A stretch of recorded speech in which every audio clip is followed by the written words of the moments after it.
Hello, absolutely nobody. So today I'm going to go through, what is it? The Roses and Muskets scenes in Genshin, because I haven't done that except for like the first one. So gonna miss the first one, like the first little cutscene, but all the rest of them I'll have, and then maybe on to some other stuff later, depending on what time I can actually get it done.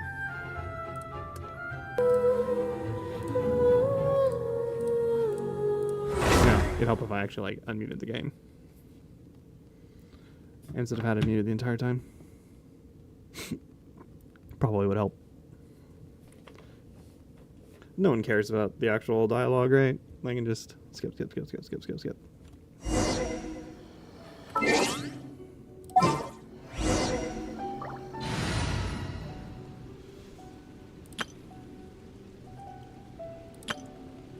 I'll just keep this theme out for now. Doesn't really matter.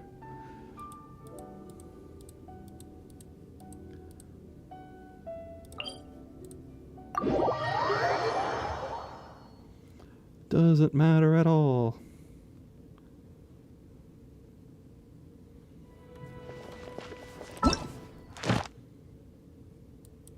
Oh yeah, that's reset. I'll do that eventually.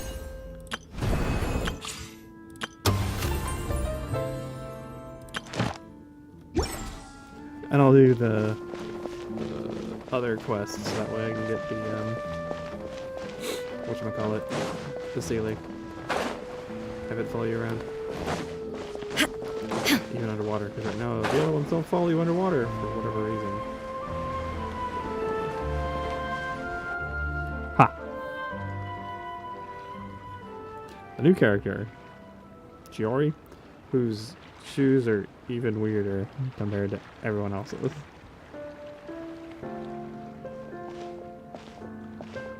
Miss Chiori? Your talk with the investor sure went fast. The Aquabus hasn't even arrived yet. Oh? And who are they? Allow me to introduce you. This is the Traveler and Paimon. Uh-huh. Pleased to meet you. Likewise! We've heard the owner of Chioriya Boutique is a skilled seamstress, so it's a real pleasure to finally meet you in person. Why, thank you. I strove to create an outfit that matched her high social station as the demoiselle. So Nice. tell me, what happened? I can tell the conversation didn't go quite as expected. It never does. Well, it's like this. Like what? Oh, we're just gonna skip over it again? Because I guess theoretically if you actually played through it, you would have known what it is. I know, Chiori, you don't have to say it. You did remind me that this investor was a little bit sketchy. Yes, you went and talked to there's him no anyway. doubt about that. But how could I pass it up? He offered me twice as much as the others. And therein lies the problem. Yes, but just put yourself in my shoes. After obtaining such an excellent script, it's only natural that I would want to make the most of the film. Uh-huh. The budgets that the others had proposed were nowhere near enough. It's difficult to find someone willing to front such a large amount of mora, so... Don't be sad, Xavier. We might be able to help scrounge up some more together for you. Oh, thank you, Paimon. That means a lot to me. But the cost of the film is staggering. I'm afraid that any mora we can scrounge together in a short amount of time won't even be able to cover the actors' fees. We Just get need to move Fria- on. What's happened has already happened, Farina. and there's no She changing works for it. Fria here. But now's not the time to give up. What? You're saying that you have a plan? No, that's not what I mean. I'm simply saying I wouldn't give up just yet. The actors I recommended aren't just after Mora after all. And who are these actors? And why aren't they here for money? I would be here for the money. Thank you for the Primo gems. Oh, yeah. 2 rich people. And Yoimiya, who really isn't that rich. Really? Then where do you live? We Malazines live in Marcy Village. The only way to enter is from underwater. Oh, you must be pretty tired after work every day, right? I mean, you have to swim all that way just to go home. We are so thoughtful. I don't realize she was in this But some quest. Malazines choose to live in the Court of Fontaine because it's so much more convenient. She just loves talking to people. This is our stop. Oh, we've arrived, but I haven't even finished chatting with Aval yet. I also enjoyed Aval's introductions to Fontaine along the way. Everything you described was so clear and detailed that we can't help but want to hear more. Uh-huh. Thank you so much. I'm usually working here on this aqua bus, so I hope I'll have the chance to see you again. There are still many She more doesn't work places I'd anywhere like else. to Just introduce this one to aqua you. bus. Going from point A to point B. Back to point A. Then to point B. Welcome to the Court of Fontaine. Chiori, you sure have changed a lot. This is the first time we've seen you since you left Inazuma. I haven't realized it's been so long. I was in such a rush when I left that I didn't even get to say goodbye. Thank you for extending the invitation, Mr. Xavier. I'm looking forward to a fruitful trip here in Fontaine. It's an honor to have the head of the Kamisato clan visit us. How do you know So who they those are who people you are? meant when you said you had actors coming from Inazuma? Oh, Really? it's the Traveler and Paimon.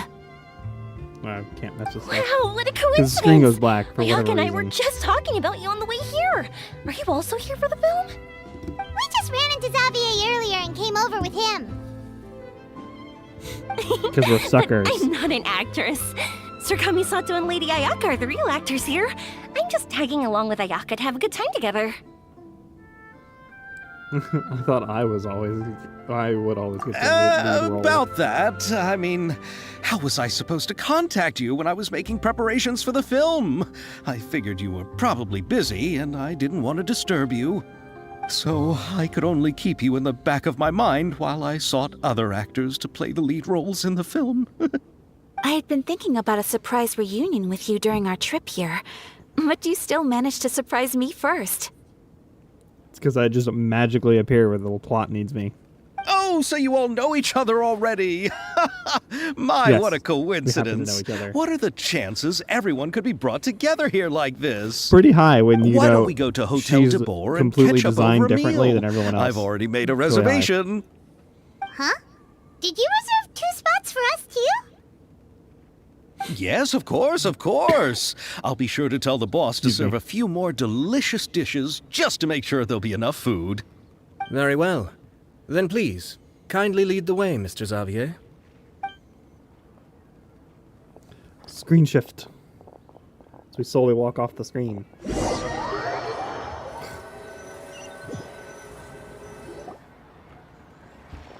Nope. Okay. Wow, the buildings in Fontaine are so tall. Just look at how big they are. And there's the fountain that Aval mentioned earlier. It really is a magnificent sight. And look at that huge spinning sphere. Where does it get its power? Wait a sec! Could it be one of those clockwork mecha we've heard so much about? Maybe. Who knows?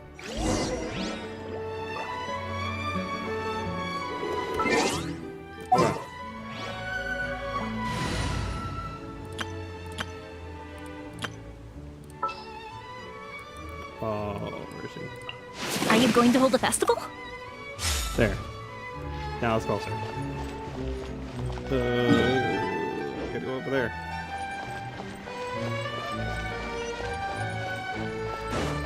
Oh wow, that's new. I don't remember it having a little arrow thing when it's inside. I mean, I could just be completely misremembering, but I don't remember those things being there.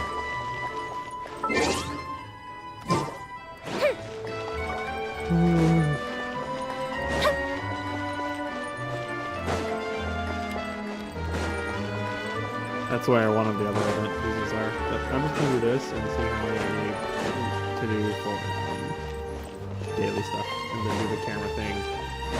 Maybe later if I want to, but probably because I think that's the only thing I can do.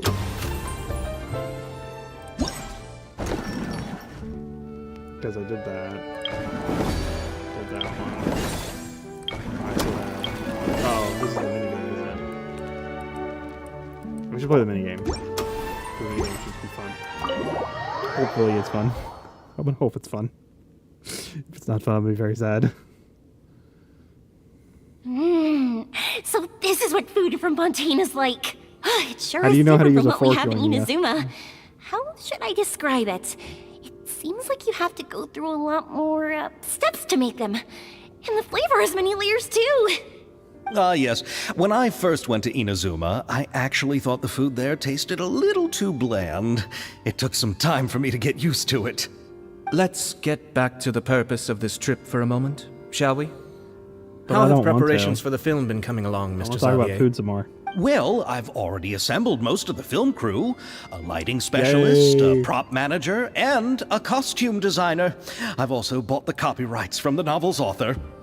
Oh, it's called The Two Musketeers, right? I read the script you sent me on the way here. The story is pretty good. Originally, I was planning to start filming as soon as Sir Kamisato and Lady Ayaka arrived in Fontaine, but I like how it's Sir and I'm Lady. afraid I've run Or into refer a to bit of a them with their proper problem. titles. Oh? What is it? It has to do with the film's investor, Mr. Morris. He suddenly informed me this morning that he's encountered some financial trouble and will be unable to release to me the amount of funding agreed upon. It's said that Fontaine's legal system is well developed. If he has violated the contract, then can't you simply take him to court over the matter? Well, I'm still more concerned about filming. Even if I were to take him to court, I'm afraid it would take months before the case could even be heard. Then, is there a way we could raise funds ourselves to solve the problem?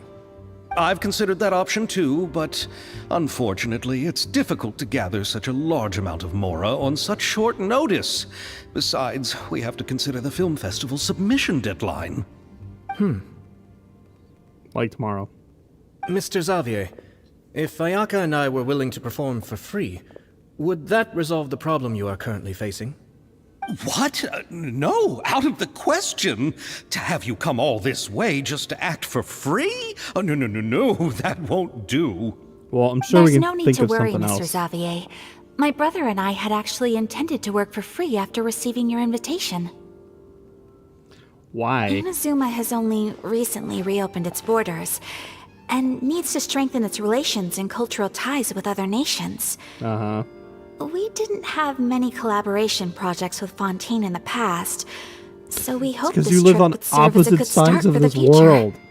Indeed. Like, Fontaine You could say is over that's here. the real reason why and the Ashura Inazuma's Commission over here. agreed to come to You're in Fontaine. opposite ends. I understand, but having you two act for free just doesn't seem right. Not at all. While we're officially here to conduct a cultural survey of sorts, we must express our sincerity if we want to establish formal cultural ties with your nation. Besides, we can just This film will charge, serve as proof of friendly Raiden Shogun cooperation for this. and cultural exchange between Inazuma and Fontaine. It's my It's hope a that the film can be work finished and expense. released as smoothly as possible. If you still don't feel comfortable with this arrangement, I would also be more than happy to be introduced to some other renowned individuals in Fontaine's literary and artistic circles. So, All favor. right, I'll do as you say. Thank you. Cool. Thank you so much. I'll make sure to cobble together enough mora now, even if it means selling my house, my camera, and every single family heirloom. If you sell your Come camera, on how are you now, going to no need record to it? go that far. I'll also help you out as a brand sponsor. We can help too. Just say that to our contribution from some personal friends. Me too. Even though I didn't bring much more to spend on this trip, it's still better than nothing. You are too kind, all of you. I really don't know how to. Ew. All right, enough about that. Now that we have Xavier's savings, my support, and 2 leads who are willing to act for free, I think we will be able to make this happen. So, I already love her. instead of Mora, you'll help with filming and production.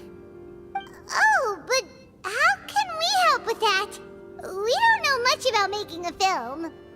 All You right, just need to stand and look pull pretty. yourself together, Xavier. Tell us if there are still any open positions left among the crew. All right. Let me think. We still need a camera operator, a clapper loader, and someone to manage logistics. I originally wanted to personally serve as director, but I've been too busy working as the Director. producer.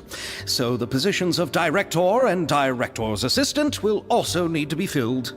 Paimon knows what the director and the logistics support person do, but what's a clapper loader? The clapper loader is responsible for using the clapper board to record and organize the information of each shot when the camera operator begins shooting. The work requires both patience and careful attention to detail. Uh-huh. A clapper board? Oh, you mean the thing they hold that goes clap whenever they start filming? Yeah. That's why it's called a clapper Yes, board. that's right. Are you interested in that job? Of course. Paimon would be Sure, perfect. Paimon's always wanted to try that. She All is right, the perfect then one. you'll be our clapper loader. I can find Yay. someone from the store to help with logistics. What do you think, Xavier? Oh, fine by me. As for our camera operator, I was thinking of letting the Traveler take the role. Oh, Great. she's great when it comes to using a camera. Paimon can't even count how many things we've taken photos of I during can. our journey. Big fact 0. Yes, that's also what I was thinking. I noticed the Traveler had an eye for photography and composition when we worked together previously. I'm so glad sure you that's noticed due it. to the traveler's journey across Teyvat and all the places I've seen. After so many adventures, using a camera must be second nature by now. What do you say, Traveler? Are you interested in the job? Thank you. camera It really action, means a so does lot the to K. me. Come on, You have friend. photos to see. Let me give you a big warm No. hug. No. So all that's left for us to find is a director and an assistant. Is Farina gonna appear? Oh, me. Oh, no. I want to be the director's assistant. All we need to do is help the director, right? I can handle that. All right, then all we need is a director. Oh, all the well-known directors in Fontaine are probably also busy working on their own films these days. I'm not sure who will have time to help.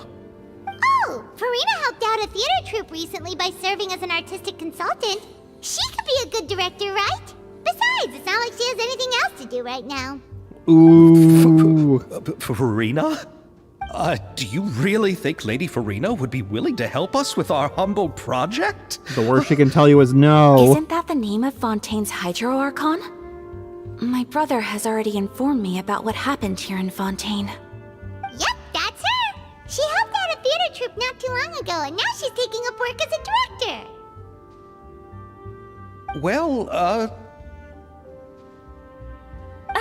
I saw that musical. Her performance was perfect, and the storyboards were also excellent. Don't let her former identity intimidate you. She's the best candidate we can think of right now. You'll never know until you give her a shot. Yeah, just fine. ask. You're right, The worst she Shiori. can tell you is I'll do anything no. for the sake of my film. Anything! Then I'll have to ask the Traveler and Paimon to show me the way to Lady Farina's residence. I just hope she'll agree to help. Who knows? Do you need us to also come along? No. No, there's no Ayato. need to trouble you with this. Besides, you've just arrived in Fontaine, and I'm sure there are many places you would like to visit. Just leave this task to me. It's part of my duties as the producer.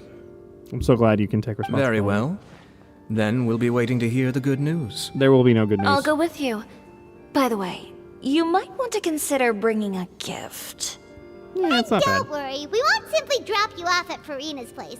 We know Farina pretty well by now, so having some familiar faces there should help your chances. Besides, the Yeah, whole I thing was agree with our that. idea in the first place. All right, then I'll start making preparations. Okay. As for the gift... Macarons. A gift for someone who is once Cake. seen as the Cake. Hydro Archon. Cake.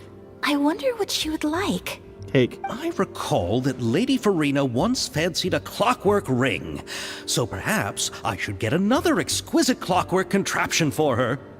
Huh? Can't we just bring some desserts, like the Fontanelia mousse? She likes desserts. But wouldn't that be a little too cheap? She does like desserts, though. Isn't the Fontanelia festival happening right now? I heard Abel tell us on the Aquabus that Farina introduced the tradition of going door to door and asking for sweets. To do something like that, she must have a real sweet tooth. I does. agree with Yoimiya. If the gift is too fancy, it might actually make her feel more uncomfortable. Wow. Let's go buy some Fontanelia mousse.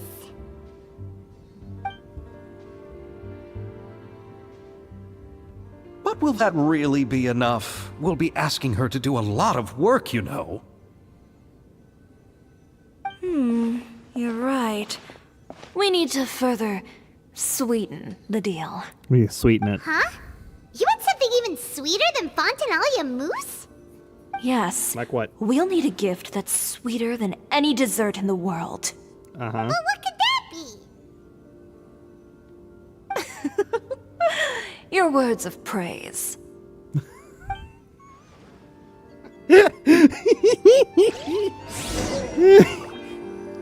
That's funny. That's funny. Looking forward to the good news. That is funny. I already love her. You go ahead.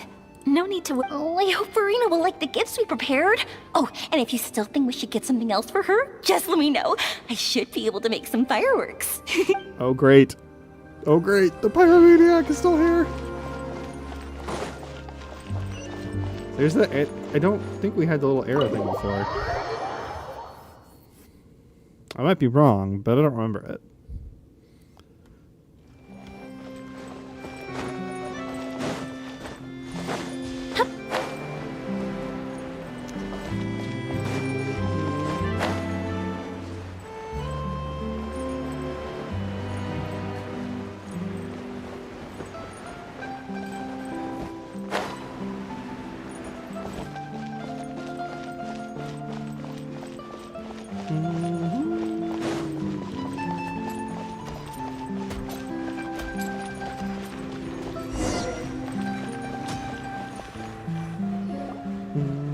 We're here! This is where Farina lives. Okay, I'll go knock on the door.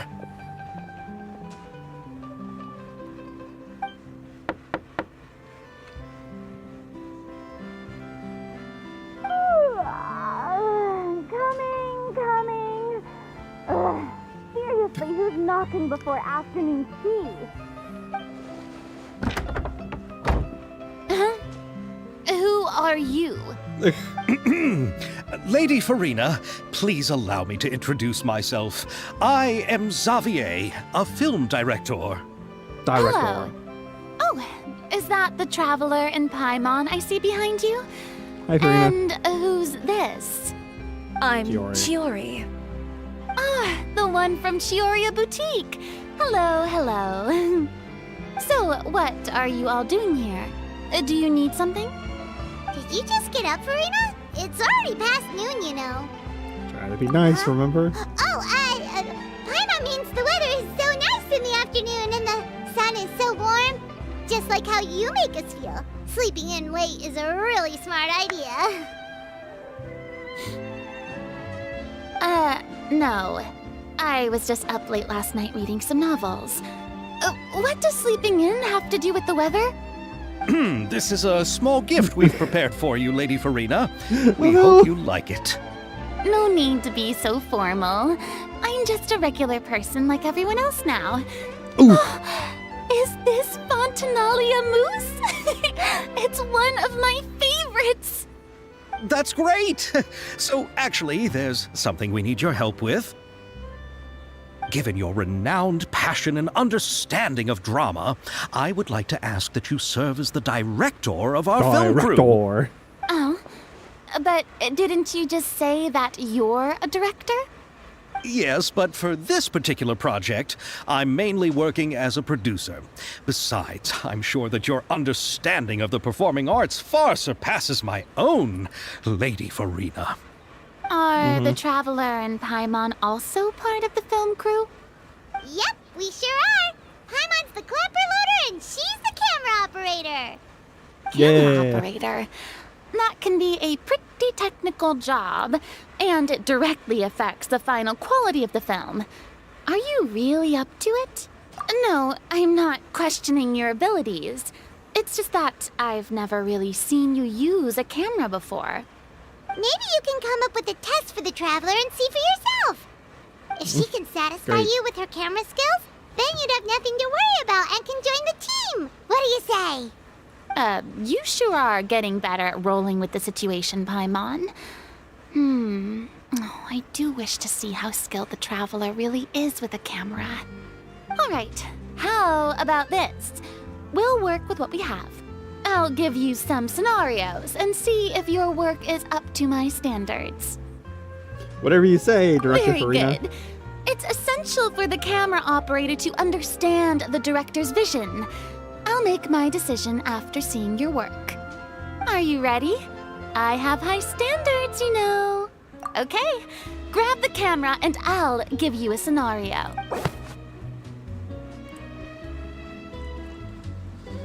At a workshop and has already been proud of her forging machine. It is, as it can not only precisely control strength and temperature, but also takes no effort from the blacksmith. Let us film a promotional video for her workshop. Remember to advise the superior of her. forging machine. Great. Oh, great. You will need to film several shots according to the director's requirements and compile them into a video. Camera positioning is key.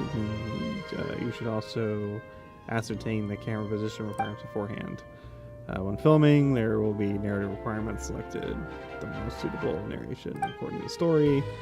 Try to satisfy all the director's filming requirements. After selecting the most suitable choice for all of the camera positions, narration, you may begin filming and look at the results. Okay, so select narration. Okay.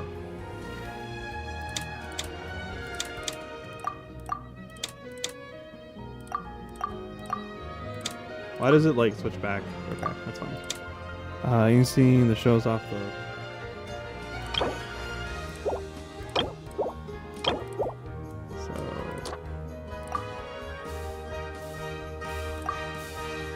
Oh, they only get like one narration. Shows off the machine at work. There's that one.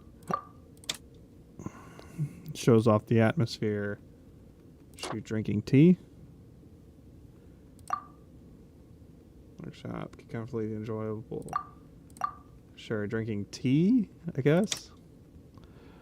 Scene that shows off the weapons arranged in the boxes produced by this one. This is definitely the one. Definitely the one.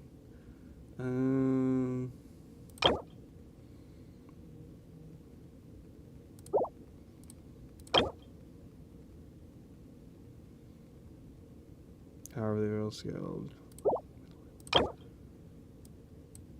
So I think it's the cake one. Off the weapons arranged in boxes. We'll do that one.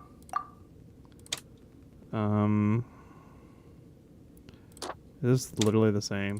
Yeah, okay. View script.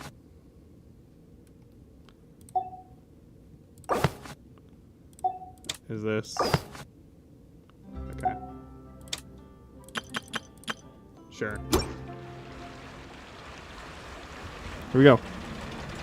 Located in the Court of Fontaine Baumont Workshops is the weapons workshop. Wow, that goes too fast. I can't read it that fast. That's fine.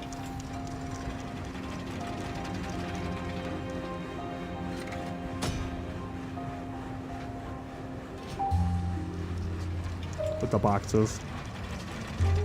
Oh, and look, it puts you at like what you need at the top and the bottom, so that way you can go look at it and go, oh crap, that was wrong. Oh, it appears that you have more skill than I thought. Thanks, Farina. All the shots had a great composition, and I could really feel a connection to the characters and their lines. There were no lines. Yeah! Does that mean you agree to be our director, Farina? Did you think I would agree just like that? After our performance of the Little Oceanid, I've begun to make a name for myself again, you know. I'm so glad for you, In Farina. fact, I've already had several troops approach me for the Fontanalia Film Festival. Unfortunately, the scripts were all pretty boring and didn't pique my interest.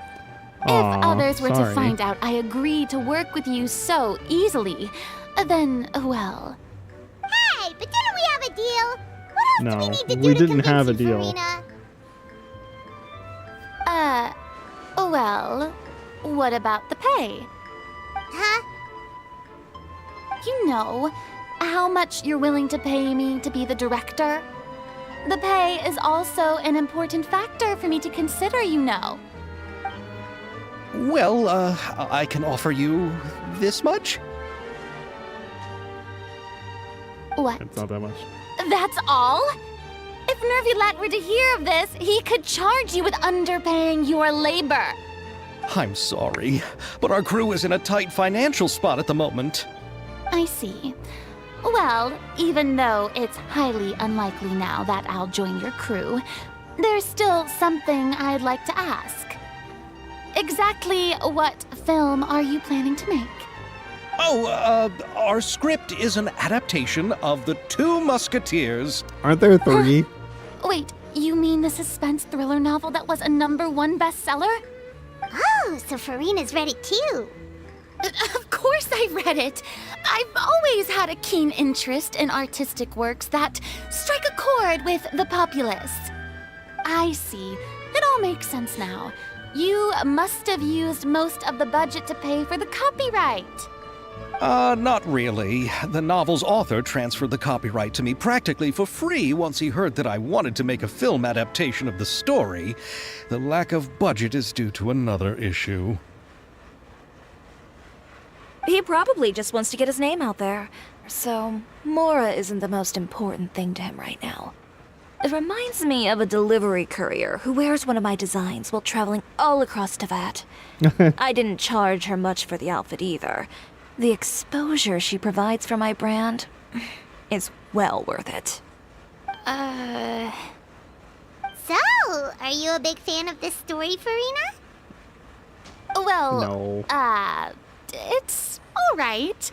The pacing of the story is good, but the character relationships could use some work.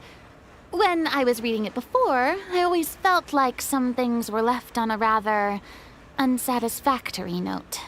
I have high standards, you know. We know. Mr. Xavier, if, hypothetically speaking, I agree to be the director, how much freedom would I have in terms of script revisions and creative interpretation? As much freedom as you would need. I wouldn't dare doubt the tastes of Fontaine's greatest star. Yeah, she Good. is. Then I'm free to alter the script as I see fit. Absolutely, no problem. We're counting on you, Director Farida. All right. It seems that your crew really can't go on without my care and direction. So, you agree? Yes, I agree. Although the pay is well below what someone of my caliber deserves.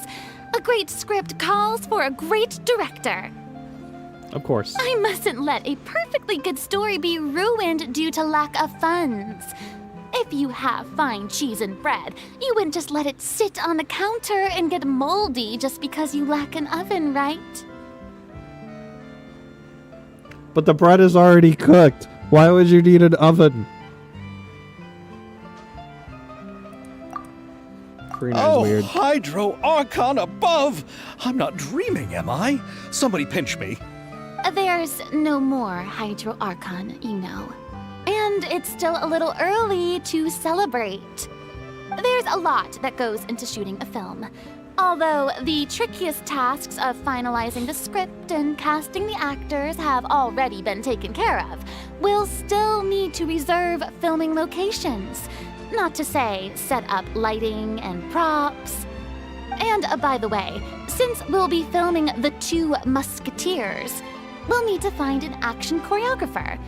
Ideally, a professional who has actual experience with muskets. Yes, I've thought about this as well. I was hoping that you might know someone who could handle the job. Of course. Me? If this was before, I could have simply asked Florand. But it's already been some time since I last talked to her.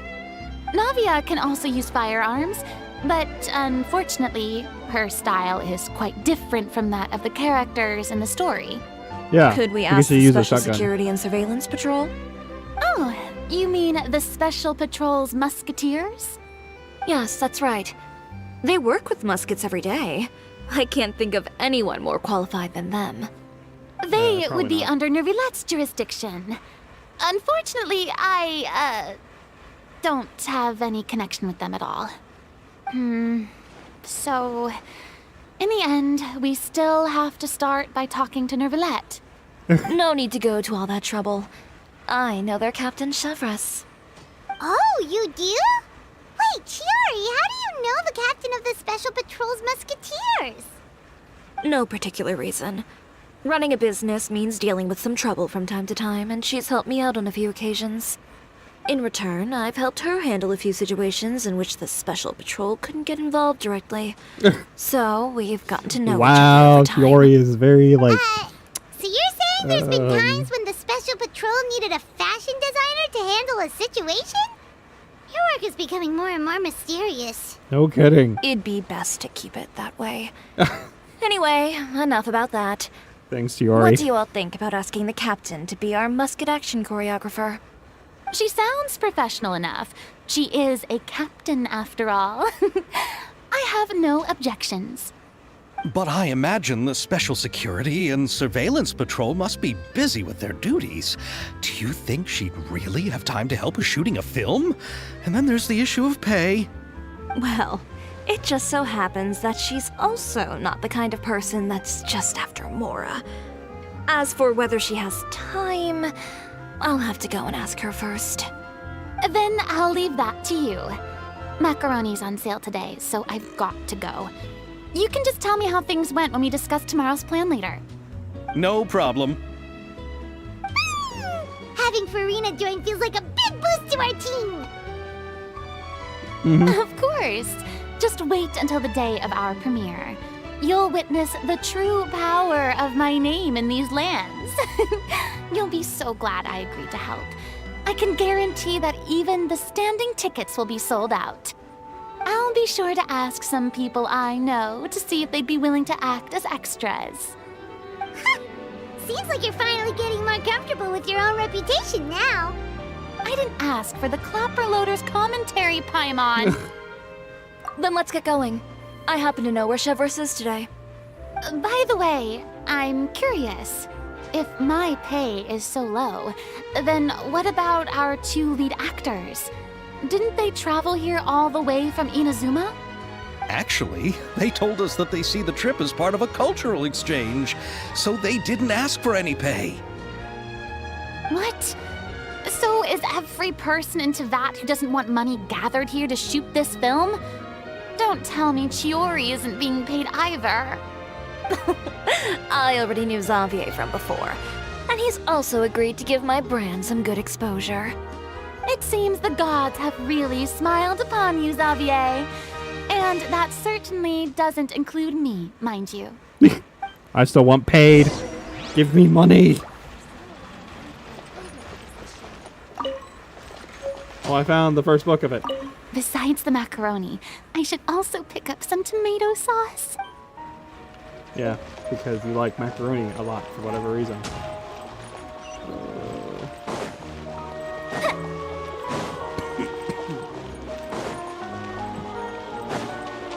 I haven't talked to Shiori, so... Not Shiori. Chevres. So I don't know how she is.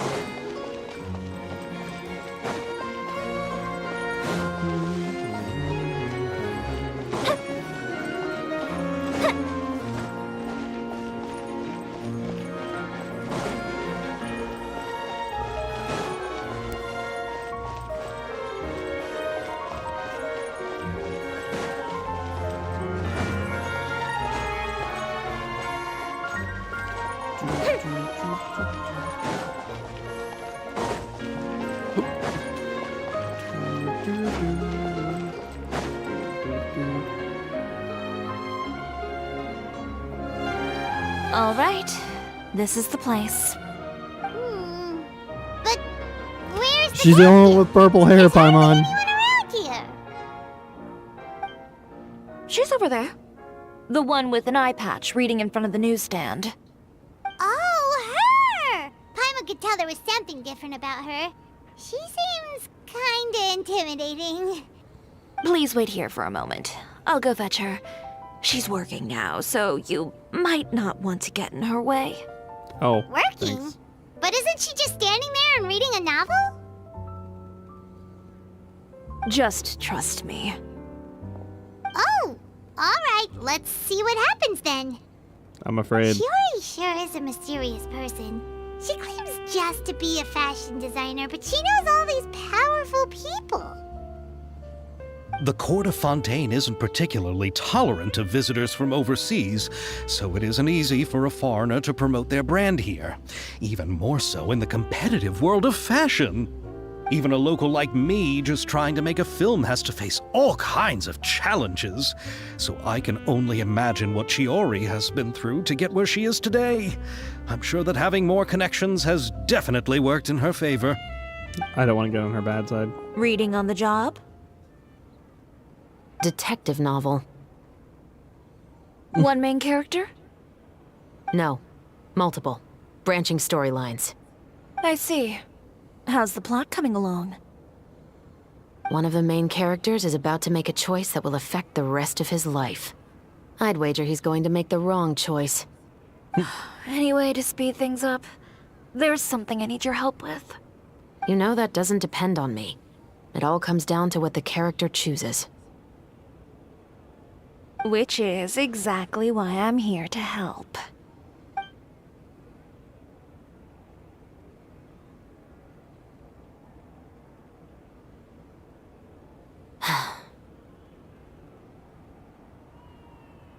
All right. It appears he made the wrong choice in the end. Halt! Huh? What's going on? Hand over whatever you're holding. Oh, it's just a book. I didn't buy anything else. Then I'm sure you wouldn't mind letting me have a look. Excuse me, officer. I don't mind you standing around here, not purchasing anything, but I'd prefer if you didn't disturb my customers. It's bad for business, you know? Don't give me that act. You won't be able to get off so easily either. I am Chevraz, captain of Fontaine's Special Security and Surveillance Patrol. I will say this one last time. Hand over whatever you're holding at once. And before you do anything unwise, let me remind you that I'll have you on the ground before you can even think about making a run for it. All right. I'll give it to you. But please let me say something first. If there's any contraband in that book, then the shopkeeper here is the one who slipped it in. I don't have anything to do with this. Why, you trying to leave me on the hook, huh? You were the one who said you wanted it. Save it for the interrogation room. Take them away, Letelier.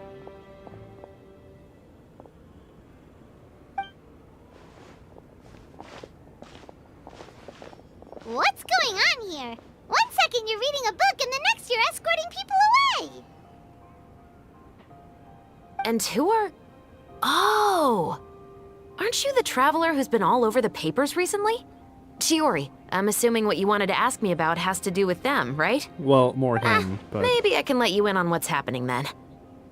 Now that Vacher has been brought to justice, no new shipments of synth will be made and distributed to sellers. The Fontaine guards have been busy collecting the remaining synths still circulating on the market. Thanks to a tip from our reliable source here, this should be the very last batch. Oh, so you were pretending to read a book in order to catch the bad guys. Oh, Paimon almost forgot to introduce ourselves. Paimon is Paimon, and this is the Traveler and Xavier. Hey, I'm Chevraz. You probably already heard me introduce myself, so I won't bother repeating it. Yeah, why didn't you make a move as soon as you had the chance? Were you worried that my intel wasn't accurate? No, I wanted to see if the shopkeeper would turn himself in first. All he had to do was come up to me and say that he didn't know where the synth had come from. If he did that, then I wouldn't have had to press charges on him. He had the whole day to turn the synth over to Chevraz. But instead, the moment I came up and blocked Chevraz's line of sight, he took the opportunity to sell it off.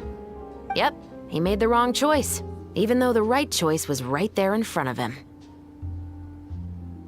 But you knew they wouldn't make the right choice. Yeah, I knew. I was just hoping I'd be wrong for once. Wow. She's a romantic. Enough about that, though. What did you want to ask me about? Oh, you see, it's like this. I'm gonna explain it all again. The Two Musketeers. You certainly have a good eye for a story. So what do you need me to do? Just be the action choreographer for the actors? Yes, that's right. I want to make sure we get all the details right. I want the actor's posture and understanding of firearms to be as realistic as possible. However, I'm afraid this work will require a bit of your time, since you'll have to be present whenever we're filming. Also, as for the pay... No need to say any more. I'll join. Huh? Just like that. Kind of like her design with her white strips that she has. in her Really? hair. You're willing to help us with our humble film project? Sure, Apparently. it's no big deal. As I said, we've wrapped up our investigation here, so I don't have any other tasks on my plate for the moment. Besides, I personally really like this novel. I even have the collector's edition at home. Stories where justice prevails over evil never get old for me. Then we've got a deal? Yes, I'll see you on set tomorrow. Oh my! I can hardly believe it! I should tell Lady Farina immediately. Oh, and I must tell the prop manager and lighting technician to get everything ready. We start filming tomorrow! Hey. Calm down, Xavier. The film is going to take more than just a day to finish.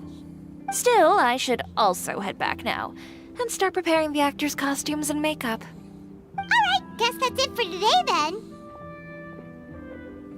Traveler, Paimon, please stay for a moment. I have something to tell you. What? Are we not gonna Then go I'll take under arrest Xavier now? back. Poor thing. He's so excited that he can't even walk straight anymore. I don't want to spend our first day fishing our producer out of the fountain. I think Xavier would probably be able He'd to hold himself better. together.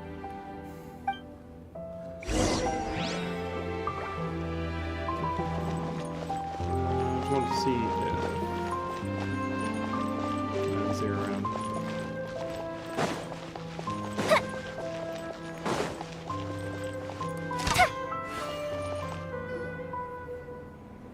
So what did you want to tell us, Chevres? Yeah. What? Have you read The Two Musketeers? I read The it. story is about a pair of children born into the household of a baron and their struggle to survive together and take revenge for their mother. They were raised at the baron's estate, where their mother worked as a maid. The two were illegitimate children that the baron had with the maid, so they were never treated well by anyone. One day, upon returning home, they found their mother had been murdered and left dead on the floor. It was quite evident that the culprits were the other members of the baron's household, who never had any kind words to say to them. However, the baron was able to exert his influence and keep the whole thing under wraps. The mother's death was eventually deemed as a suicide, and there was no chance of bringing her murderers to justice. The two siblings decided to flee and someday avenge their mother. That's why they're siblings. Many years later, members of the baron's family suddenly started turning up dead one after the other, all killed by gunshot. A rainbow rose was found on each of the victims' bodies, being the flower that the kid's mother liked best. The baron believed that the mother's soul had come to take vengeance on him, so he lived in fear each day. But it was actually those two siblings who had fled all those years ago. They relied on each other to survive and trained day and night, eventually becoming adept musketeers. They used all of their abilities to collect evidence and clues before executing their plan and exacting revenge on the baron. Their actions let the truth behind their mother's death be known to all. That's quite an exhilarating story. Yep, the baron got what he deserved for his evil deeds, and justice was able to prevail. It was Hey. just the kind of story I enjoy. Oh, so is that why you were so willing to join our crew, Chevres? You could say it was one of the reasons. One of the reasons. Oh, you mean there were other reasons too? I've read the reports about you. Whether it was at the trials or when you lent your hand to resolve our nation's crisis, you've shown that you've got a strong sense of justice, as well as a great mind for deductions. Wait, so you're implying that there is a case you want Yes, to help you're or as help sharp with? as I expected. It seems you've experienced many similar situations before. There's been no a such thing recent as a free murder lunch. case involving muskets. The perpetrator's methods appear to be very similar to what is described in the novel. Huh. Really? But Paimon didn't see anything about that in today's papers. The Marechaussee Phantom hasn't yet released any information to the public because the investigation is currently at a standstill. The murderer is extremely cautious. A murder involving firearms? But not that many people use those in Fontaine, right? Could be someone from your Impossible. platoon. We perform a routine inspection of our firearms and ammo reserves every day. If one of the weapons had been fired, it would stick out like a sore thumb. Besides, I trust the members of my platoon. However... Well, that's all I can disclose about the case today. Huh? What do you mean? I hope you all can go back and get some shut-eye. You can decide tomorrow whether or not you'd like to join the investigation with me. I'm aware this might not be the ideal time to add more to your plate, but the more capable people we have, the better the chances that justice will prevail. Can't someone from the special patrol help with Carrying your out investigation? investigations isn't actually supposed to be our responsibility. Our job is to apprehend the perpetrators. Finding them is really up to the Marechaussee Phantom. You could say I'm taking part in the investigation out of personal interest. I don't want people to see Muskets in a negative way, and also, I'm concerned about the similarity between the crimes and the story. You mean they might be connected somehow? I suspect so. Just to make myself clear, this is not an order, nor is it a deal of any kind. It's a request, nothing more. If you two have any interest in the case after we finish filming tomorrow and are willing to assist me, then I would be most grateful. What do you think, Traveler? Let's give it some thought for tomorrow. You're right. Paimon's getting a little tight. You'd better head back and get some rest. It's good to keep a calm mind, especially when you're about to make an important decision. Otherwise, when the moment comes, you might end up like that shopkeeper and not even realize that the right choice is right there in front of you. Oh, that's the first one. Really?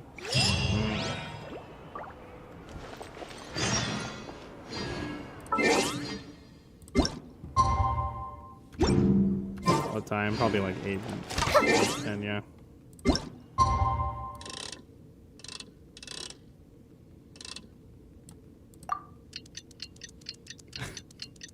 Hey, it's faster because it didn't go up into the sky and do this. It's finally time to meet up with everyone. Paimon even dreamt of making the film last night. If Paimon remembers right, we're meeting at a hotel. I could make a fortune from this. Held the board. Let's get going.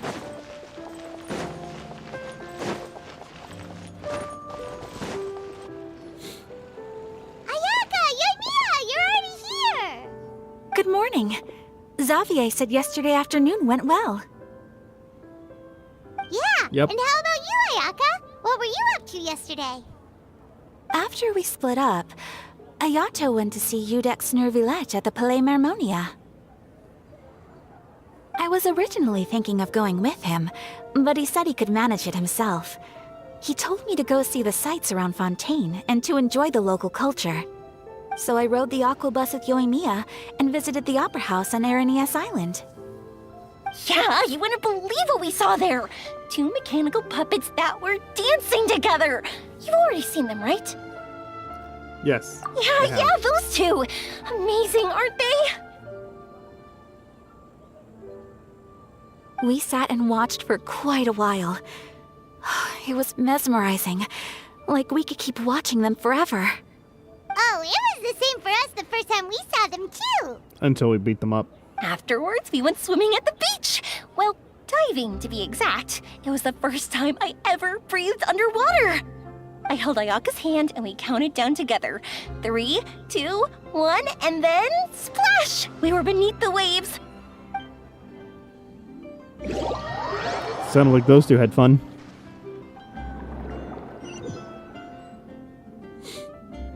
At first, I didn't dare to open my mouth. But once I couldn't hold my breath any longer, I decided to take a big breath in. Turns out the water wasn't as salty as I imagined. It didn't really taste like anything at all. Before I knew it, I was breathing like normal down there. It was an amazing feeling. Ayaka said I was too nervous and needed to loosen my grip. She got used to everything way faster than I did. I knew that the Traveler could do it, so I had no doubt we could do it too. That helped me feel at ease as soon as we dove in. The underwater world in Fontaine truly is beautiful. I love seeing It the is. It's a romaritime really flowers gorgeous blossoming place. underwater, like little candles lighting up the streets at night. Yeah, and there were so many creatures that we've never seen in Inazuma. Like those fish that shimmer like a sword blade. Whoosh! Oh, and those big fish that call when they see people. Oh, you mean Hunter's Rays and Blubber Beasts. I just love the name Blubber Beast. Just wait till Pops and the others hear about this. They probably won't believe a word I say. Nope.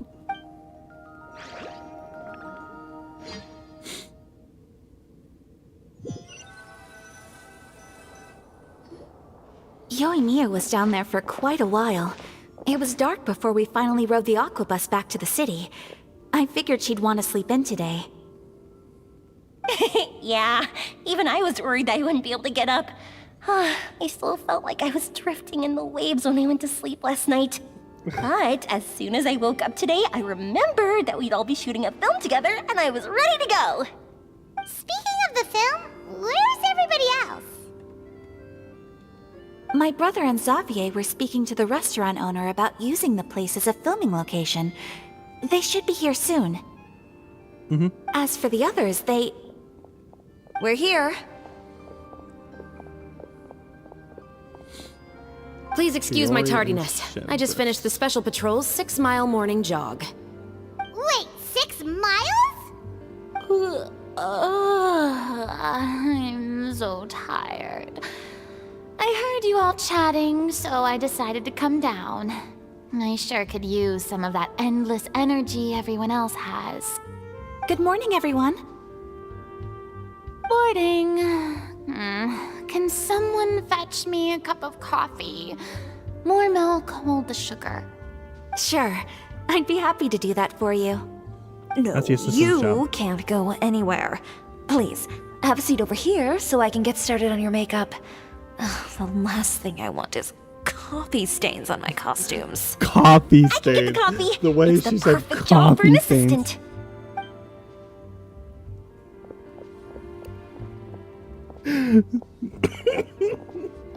So much energy. Seriously, what's her secret? Oh, Yoimiya's always like that.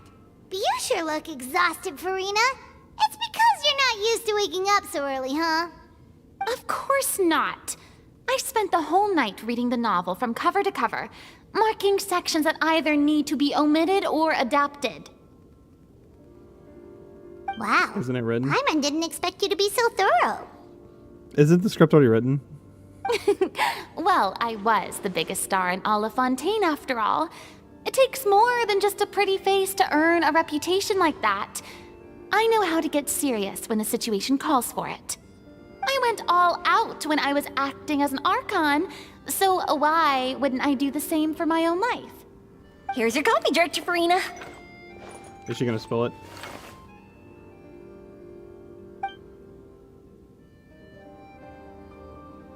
Oh, thank you. The sound of being called director and the aroma of coffee feels almost as refreshing as hearing the birds chirping in the morning. Ah, it seems everyone has managed to arrive on time.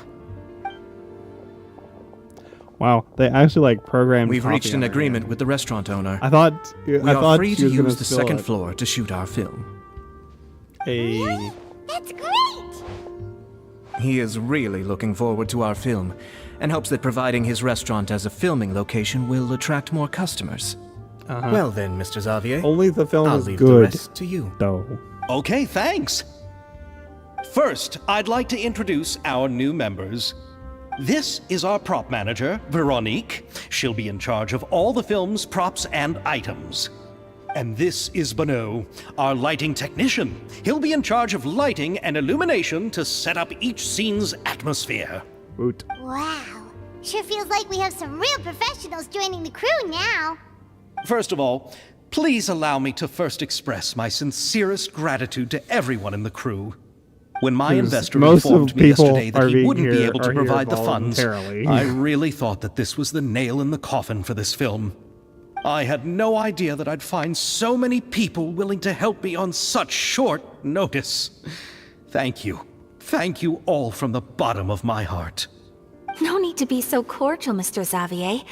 We're all honored to be a part of this. Your works made a profound impression on me when I saw them back in Inazuma.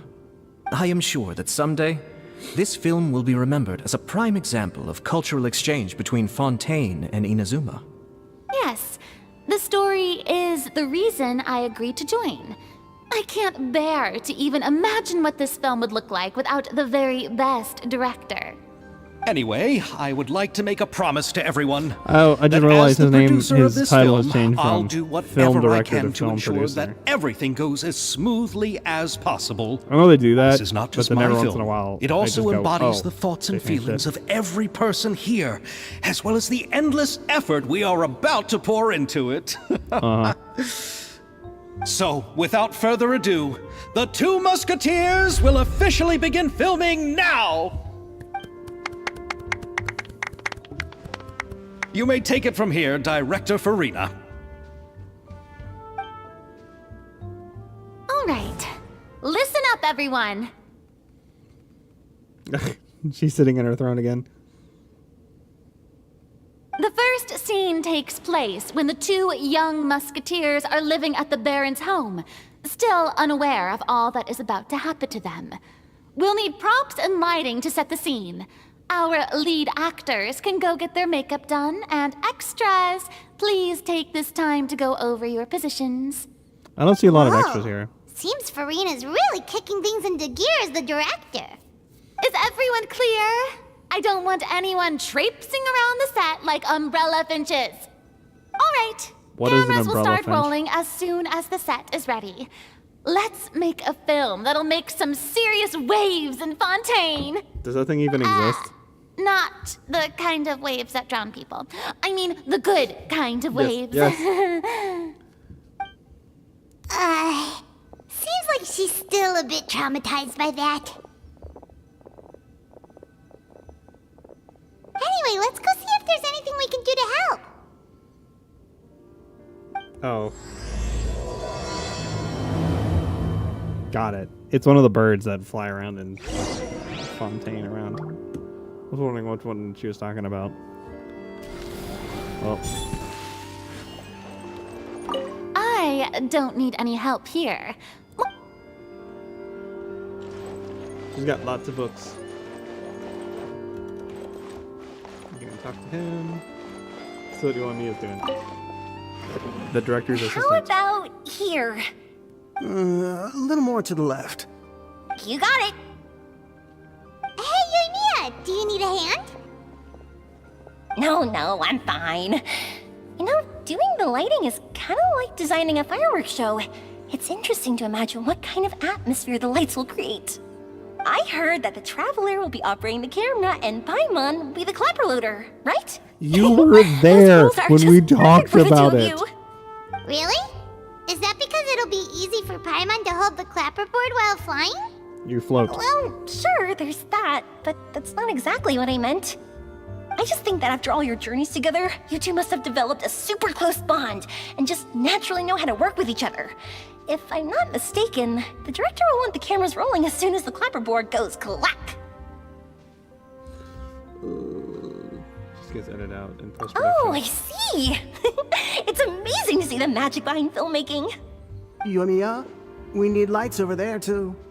Oh, on it! I've got to get back to work. Chat with you later. Oh, it's exciting to see so many people working together.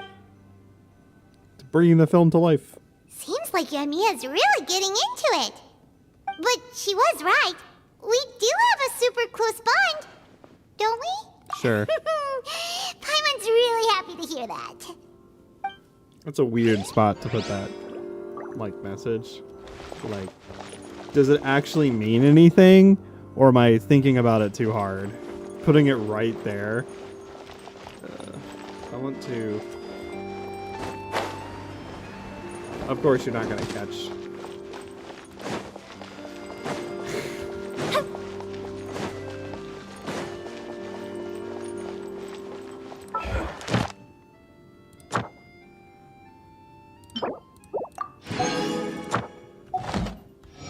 Cool.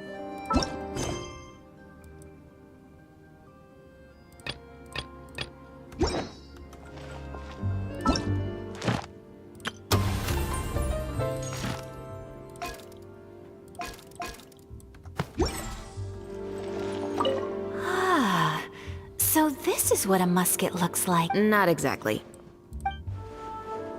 Yeah, those are hand pistols, not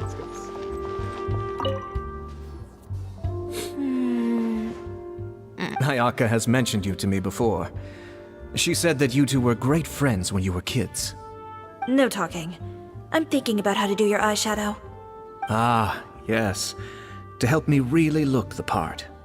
To achieve a more young and naive look for this scene. Are you saying the wrinkles around my eyes are too deep? You just have too much of a calculating look in your eyes. You sure don't mince your words. It seems you really haven't changed much. Quiet.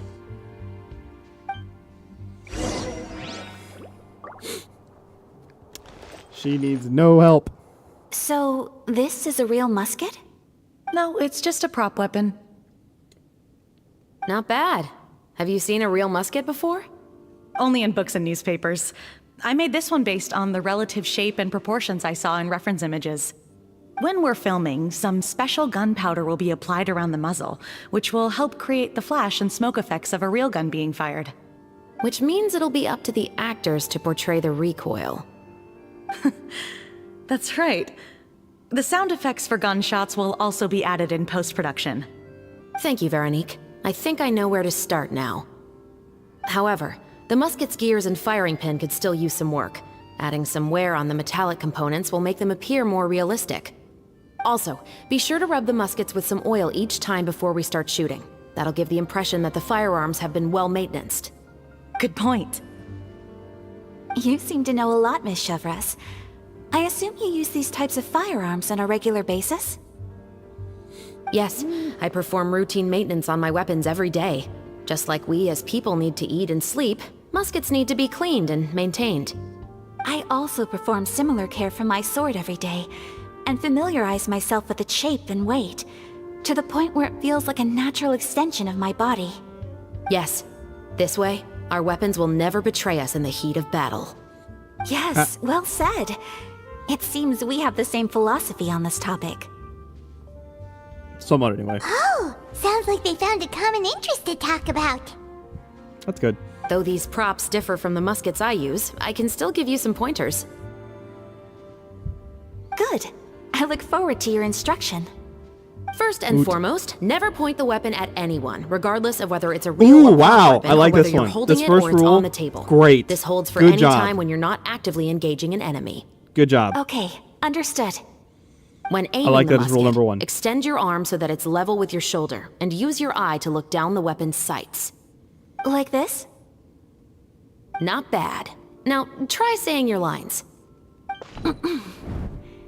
This is the end of the road for you. Good. Now turn your body a little. That way, you'll give your enemy less of a target to work with. And relax your shoulders. Here, allow me to demonstrate. This is the end of the road for you. Huh. Excuse me, Miss Chiori. Director Farina, there's something I wish to discuss with you. Oh? What is it? Like this? Yes, much better. What do you think? I do see your point. But are you sure you wish to do this? I believe it would be most fitting. Well, if you insist. All right, I understand. Mm-hmm. Miss Ayaka, Miss Chevres, could the two of you please come over here? Huh? What's going on? Are we gonna start filming now? Let's go see. Oh. What is it? Here you go. That's when they get switched. I have a question for you, Miss Chevres. Would you be willing to play the role of a musketeer? What? To clarify, I would like to turn over my role to Miss Chevres. But brother... Don't worry, Ayaka. I actually view this as a good thing. I was becoming troubled trying to set aside some time to speak to the staff at the Palais Mermonia. I would like to have some conversations about the cultural exchange between our two countries.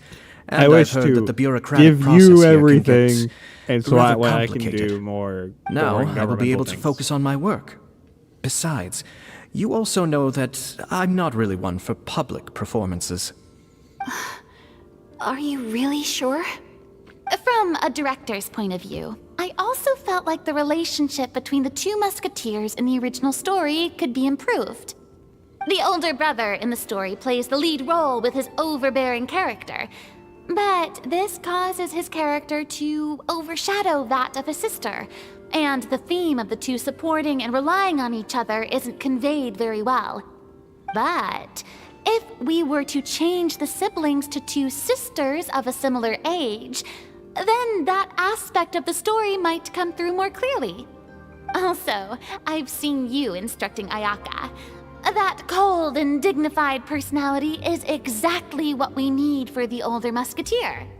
Of course, even with all these insights, the decision should still be made by Miss Chevreuse. Chevreuse mentioned that she really likes the story, right? Paimon bets that she'll take the role. But she will still have to prioritize her work. We don't know if she's a big fan of acting. All right, I'll take the role. Good. It's decided then. I'll get started on making edits to the script. We'll also need to make some immediate adjustments to the lighting, props, and costumes. I have a feeling that our adaptation will be even better than the original story. You're doing a great favor for me, Miss Chevreuse. You have my gratitude. Don't mention it. I like this character, so if anything, I should be the one thanking you. Well, since my brother is the one who brought up the idea, I suppose there's no need to worry. Let's go, Miss Chevreuse. I look forward to working with you. Please, just call me Chevreuse.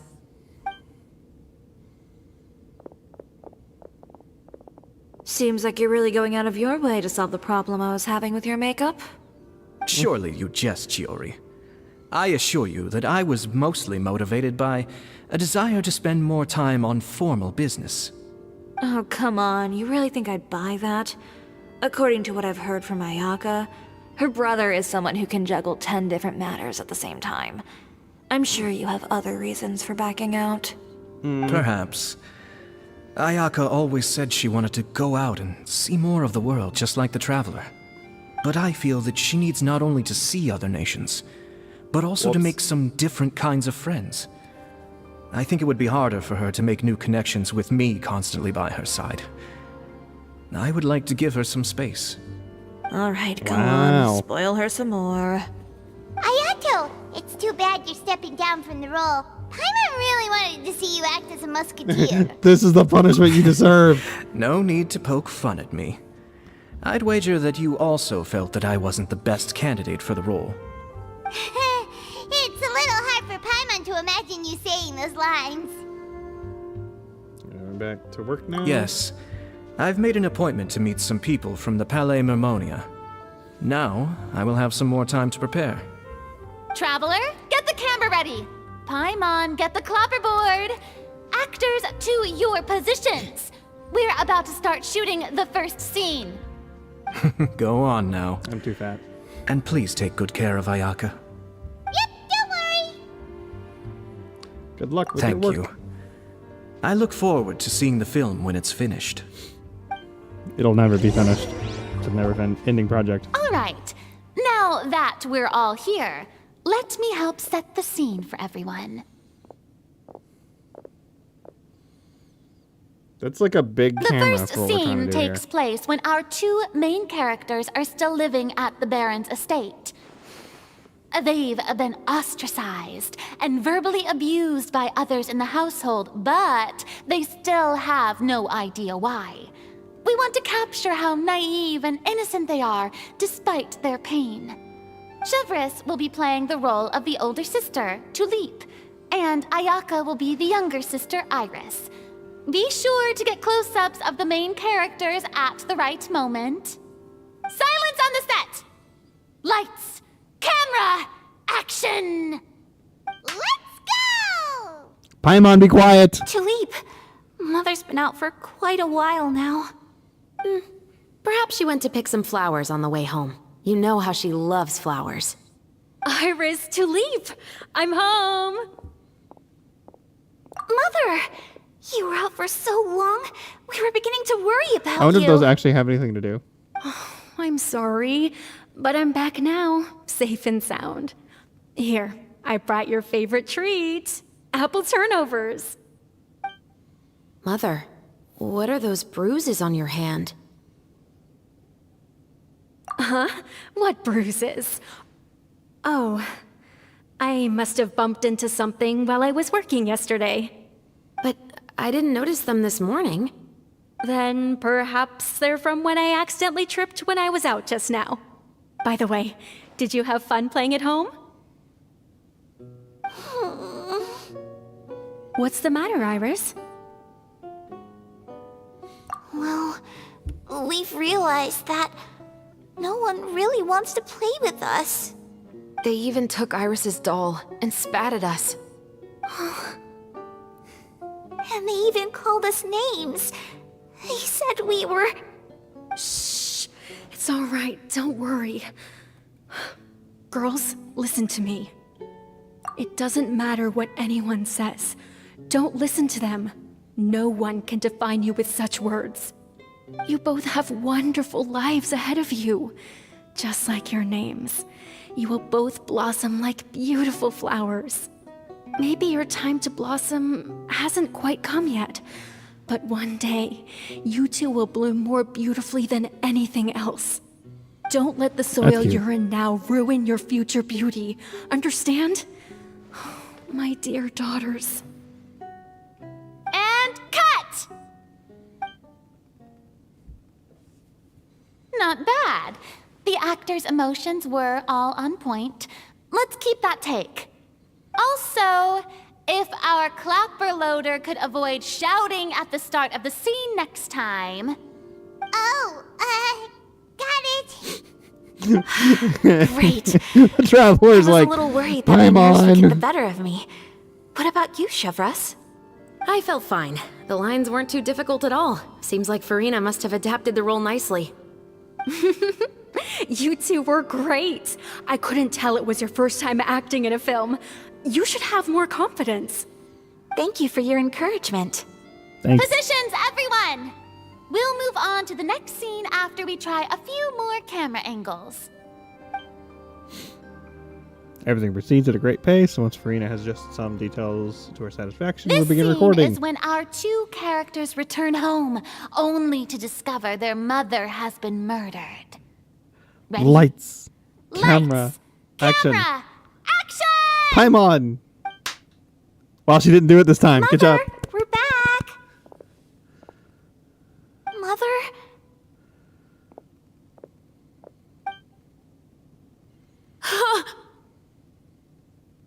What's wrong, Tulip? Iris, stay away! Huh? Why? What's... Mother! Mother...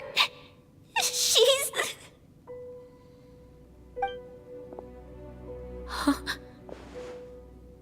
There's poison in this cup. Huh? I could have sworn I've seen this kind of cup before. Those aristocrats. They didn't even try to cover up their actions. Wow. There she got tears. Iris, we need to leave this place. Leave? But now that Mother is gone, where can we even go? Anywhere. All I know is that we can't stay in this house. But are we just going to let them get away with this? We'll have our revenge, I promise you. Just not right now.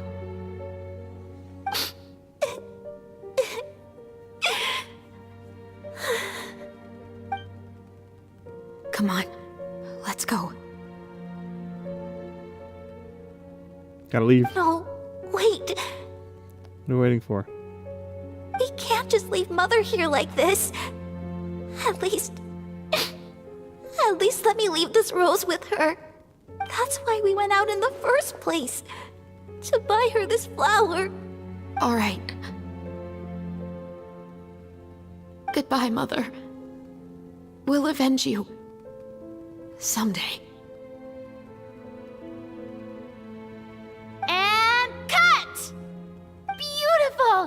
great performance! Oh my, you're so amazing, Ayaka! And were those real tears I saw? How did you do it? I was surprised too. Thank you for the kind compliments. Actually, as soon as Director Farina said action, I told myself not to think about anything. I just felt the weight of the moment and became the character. Wow. Good job. It's quite similar to practicing the art of the sword. You clear your mind and focus only on what's happening in front of you.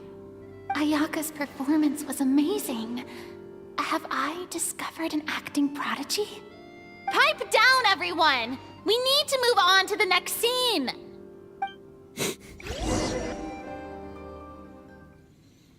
Hear Farina's inner thoughts talking about, wow, she's actually good.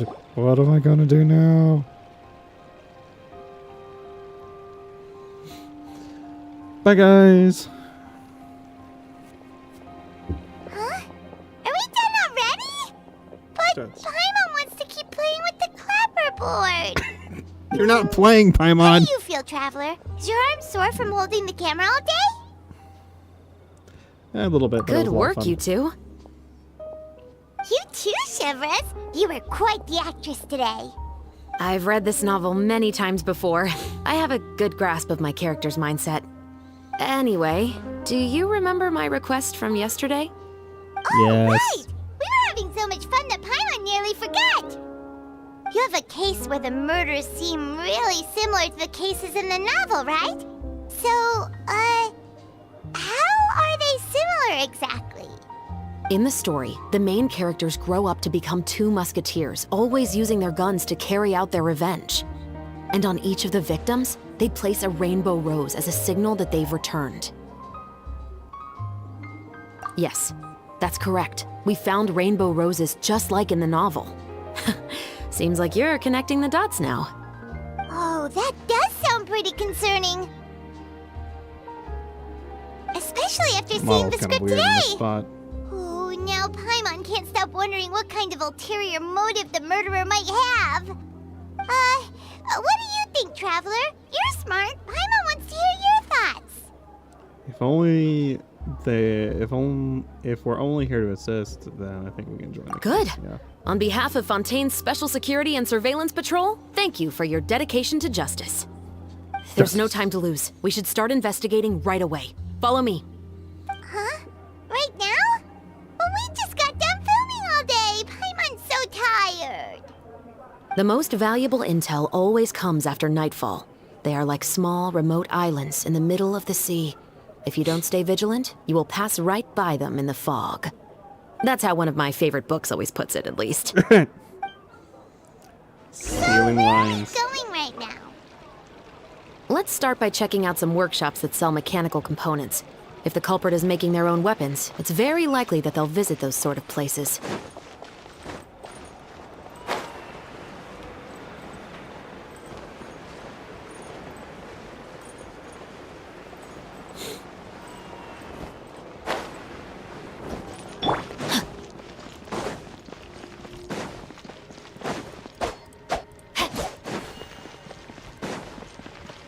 Body and mind.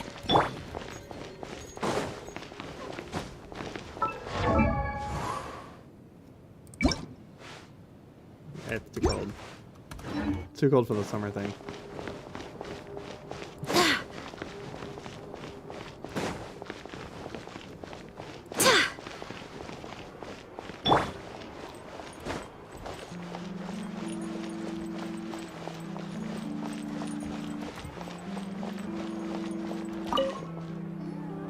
Welcome to LeChaux's Clockwork Workshop. How can I help you?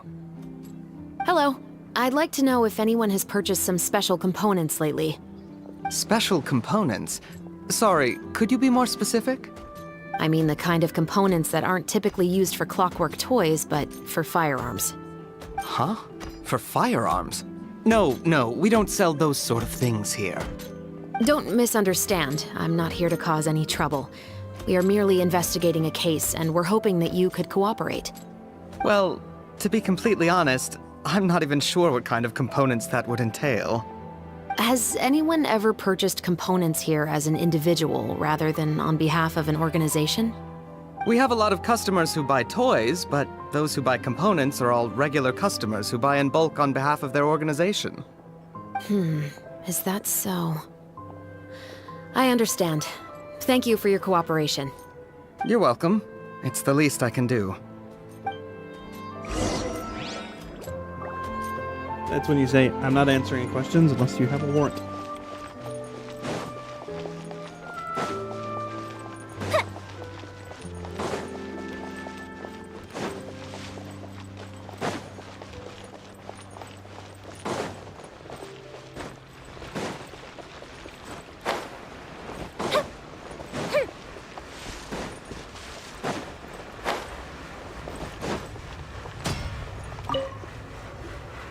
Oh, hey, Chevres.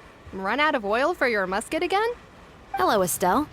I want to know if anyone has come to your shop recently to order some firearm components. Oh, is this another case? Let me think. I don't think so. Some people have requested that I make some prop guns for the Fontanalia Film Festival, but I refused all of those requests. Oh? Why's that? Because there's no profit! I only make things here that can do some real heavy lifting. I don't have the energy to make some new molds just for the festival. Then has anybody come specifically looking for mechanical components? Well, I usually sell off my scrap to the Fleuve Cendre. I don't typically give them to one specific person. I understand. Thanks for your cooperation. Don't mention it. Always happy to have the Musketeers' patronage. Give me your money! Seems like we haven't found any leads to go off yet. Yeah, unfortunately. Alright, let's head to Fleuve Cendre next. Huh? Are you sure? Fleuve Cendre, is that how it's pronounced? People might not be so thrilled to see the captain of the special patrol there. You think so, huh? Then I guess you don't know. Huh? Know what? That I grew up in Fleuve Cendre.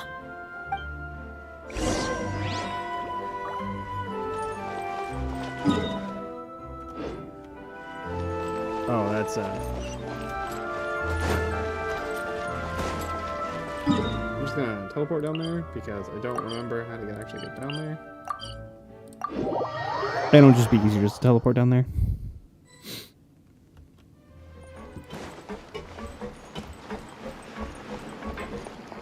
Well, there's one all the way back there, of course.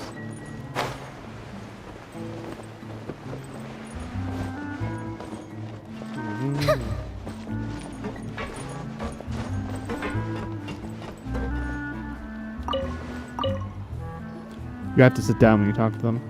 It's a rule. It's been a while, Tetro. See, look.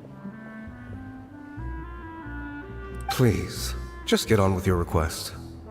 I want to know if you've heard anybody talking about muskets lately. Information isn't free, you know. I've heard that bandits have been extremely active in the countryside recently, and they've been affecting the delivery of goods to Poisson. I can allocate some more manpower to help out with that problem. What do you say? You're still as helpful as ever. One of our men got drunk at dinner about a month ago and lost his gun. 3 days later, it turned up in the corner here. What's weird about that? He just forgot where he put it, right? This is Fleuve Cendre, my friend. Anything of value left in the tavern won't ever make it to the next day. But that gun turned out to be an exception. It didn't get any new wear and tear on it, and didn't even appear to have been fired. We were quite mystified as to what could have happened. I suspect it came back because the weapon was already known to the guards. You mean, a criminal was afraid the Marechaussee Phantom would use the shot marks to track them down? Maybe. But if that's the case, the culprit really took great care to avoid getting caught. I didn't say anything about a criminal. In Fleuve Cendre, knowing who was killed is as easy as knowing what clothes you're wearing today. It's the guy living in the east side, isn't it? I've never liked him. Every time he's here, he just orders a drink and sits there with a nasty look in his eyes. So, who was the one who lost the gun in the first place? Don't bother. Even if you ask, he wouldn't admit to owning a gun to some strangers.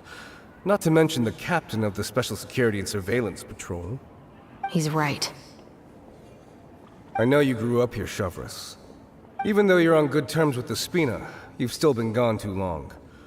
Not many people know you here now, and a lot of people don't like the Special Patrol. I know. So take my advice and don't show your face too much around here. It's for your own safety.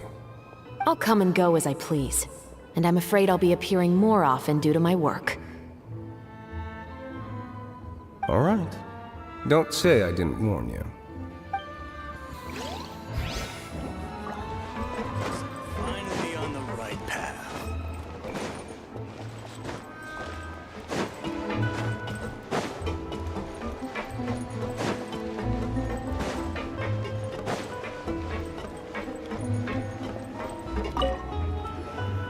Hello, I'd like to ask some questions.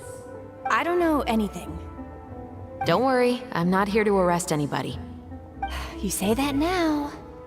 It's the truth. Here, take this as my guarantee. Wait, did Paimon just see what she thinks she saw? Is the captain of the Special Patrol bribing a citizen? Shh, keep your lips sealed and no one will ever know. Besides, it's called buying Seems info. you're different from the other guards. What do you want to know? Have you heard anything related to Muskets in Fleuve Cendre lately? Anything at all? Muskets, huh? All I know is that about 2 weeks ago, we started hearing some loud noises at night. So loud that it's been waking me up. Were they gunshots? Possibly. It's hard to tell around here. Someone's house collapsing, a pipe exploding somewhere, it's all the same. But the noises I'm talking about definitely happened after I fell asleep. Do you know where the noises were coming from? I don't remember clearly. Is it that you don't remember, or that you need to think about it some more? You tell me. Then please, think about it some more. She's giving her even more Mora! I didn't see anything. Maybe she's just giving out some plate fruit. The noises came from the end of the Southern Waterway. I came out and had a look for myself when I wasn't sleeping well, but I didn't dare get too close. That's all I know.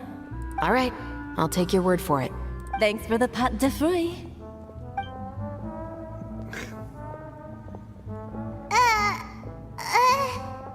No need to be surprised. I grew up here, remember? I know how to get people around here to talk.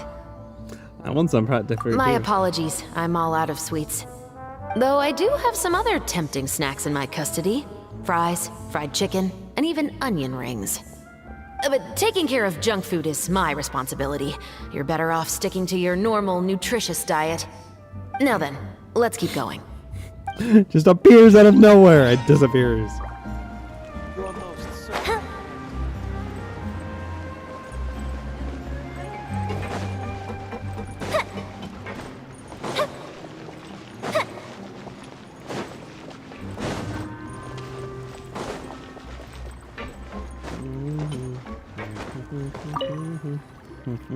What's all this?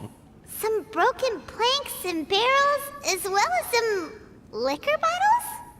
Yes, but have a closer look, Liquor? Paimon. In my game? Even though somebody has purposefully tried to clean them up, these are obviously marks from musket bullets. In other words, someone was here trying to improve their shot. They were using the barrels and bottles for target practice. Could it have been the killer? Your guess is as good as mine. Although many people at Fleuve Cendre own guns, few hide the fact from others. And even fewer would go to such lengths to hide markings from practice shots. Anyway, let's go. There might be more to this. Good night, Susaini. Seems like that's all we'll be able to uncover for today. Paimon feels like we managed to learn a lot more here than up on the surface. Yes. Assuming that everything we found is indeed connected to our suspect, then their timeline was probably something like this. A month ago, our suspect found a gun and took it home to disassemble it. Once he'd figured out its mechanics, he brought it back. In the following weeks, he used some parts to create his own makeshift musket. and took it to the Fleuve Cendra for target practice. Then, a few days ago, he found his target and carried out the murder. Once the deed was done, he left a rainbow rose on the body, just like the scene in the novel. That all makes sense to Paimon, but we're still no closer to figuring out the killer's identity. The deceased was a resident of Fleuve Cendra.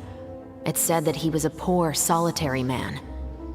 Yeah, but if you were following the novels, shouldn't that guy have been a nobleman? Yeah, that's also something I'm trying to figure out.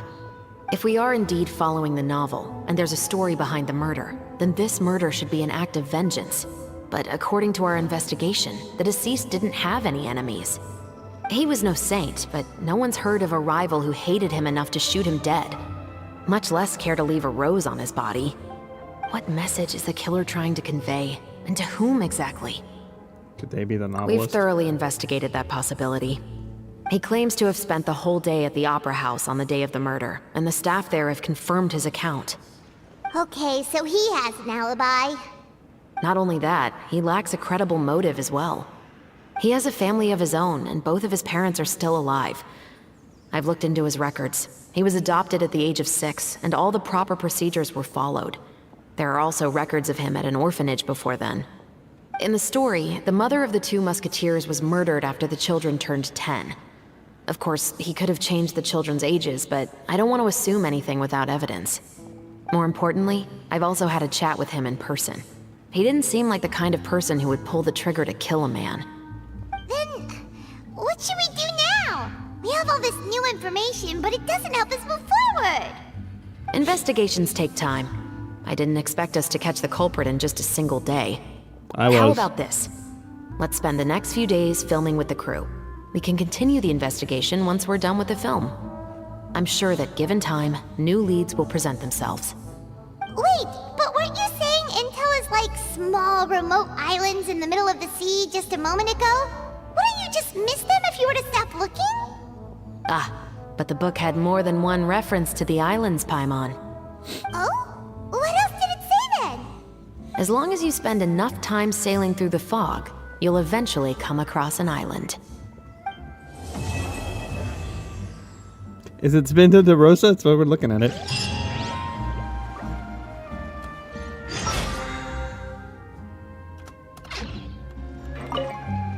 What? Never thought that the captain of the Security and Surveillance Patrol could come from the Fleuve Cendra? You mean rising through the ranks? It was a struggle, for sure. But as long as you can distinguish yourself through your accomplishments and skills, you'll eventually be recognized for your worth. If you look at it another way, my life at Fleuve Cendra has actually taught me a lot of valuable skills. Skills like how to barter with criminals or how to think in their shoes. Of course, I'd appreciate it if you could keep this a secret between us. Fuse is lit! 8 to 10.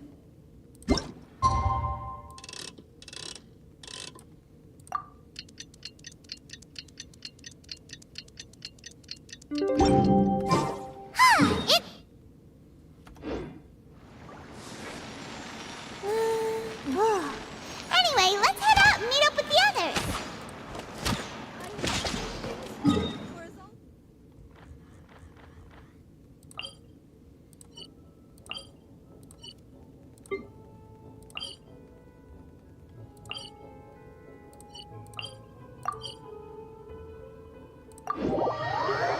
Not sure where it is. I'm just gonna guess it's there. Oh, good. I guessed correctly.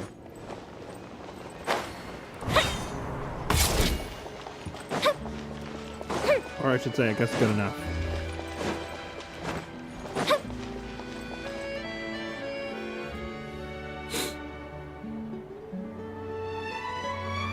Who are we missing? Aren't we missing, you know, the prop team, the soundboard person?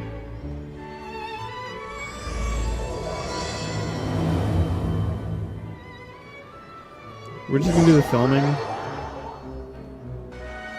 We're just gonna film. Okay, we're just filming.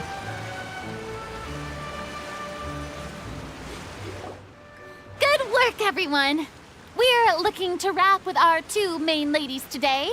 I can already smell our success. What do you mean, looking to wrap? It means completing the film, filming of the scenes. It means finalizing everything. Oh, aren't you the expert now? I've always been the expert, Paimon. This upcoming scene is the two musketeers' final confrontation with the Baron. There will be quite a bit of action, but no choreography beyond what we've already rehearsed. Anyway, get It's time ready. to watch Futurama for Lights. Farina. Camera! Action! She didn't do it again. The view is She can actually beautiful learn. tonight. It reminds me of that fateful night 10 years ago. And now that I've said it, I can even make out the faint fragrance of herbal tea in the air. Oh, so it Enough, was you. villain! It's time that you pay for the death of our mother! My dear Iris, have you forgotten your manners? How can you speak like this to your own father? I'd sooner swallow all of my teeth than call you father. What did I expect? Seems the daughters have turned out to be just as obstinate as their foolish mother.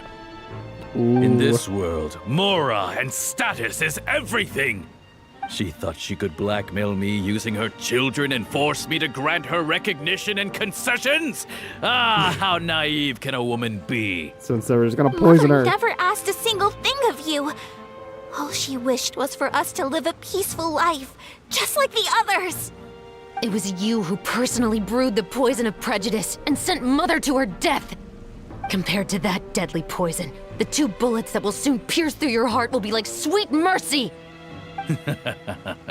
And that's exactly why I said you're just as naive as her. Did you really think 2 muskets would be enough to defeat That's me? why we bought 3. So let's see. What is stronger? Mora and power, or the 2 muskets in your hands? Get them! Oh, I see Tulip! it. There are too many of them! It'll be okay. We'll cover each other, Iris. And Mother will be watching over us, too.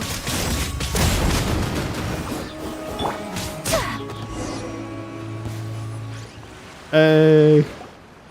Of course, you know, you didn't use a musket, but a sword. To think I'd lose to my own 2 kids.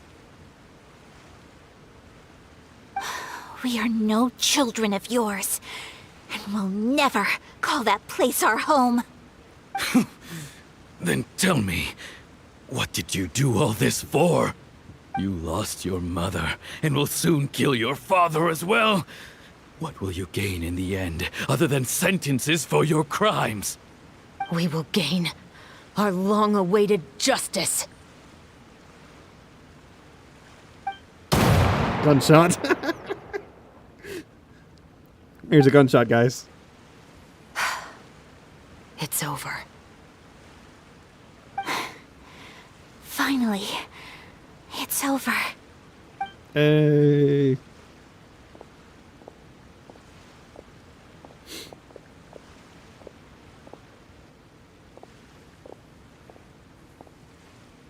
So, where will you go now, Tulip? I'm not too sure, Iris. Maybe somewhere with lots of flowers? After all, Mother always did love going where the blossoms were. What about you? I want to go visit Mother's grave. Yeah, that's not a bad idea. Huh? Tulip, look! We're gonna look at flowers? What is it? It's Mother's favorite. The rainbow rose. Look, it's blooming again.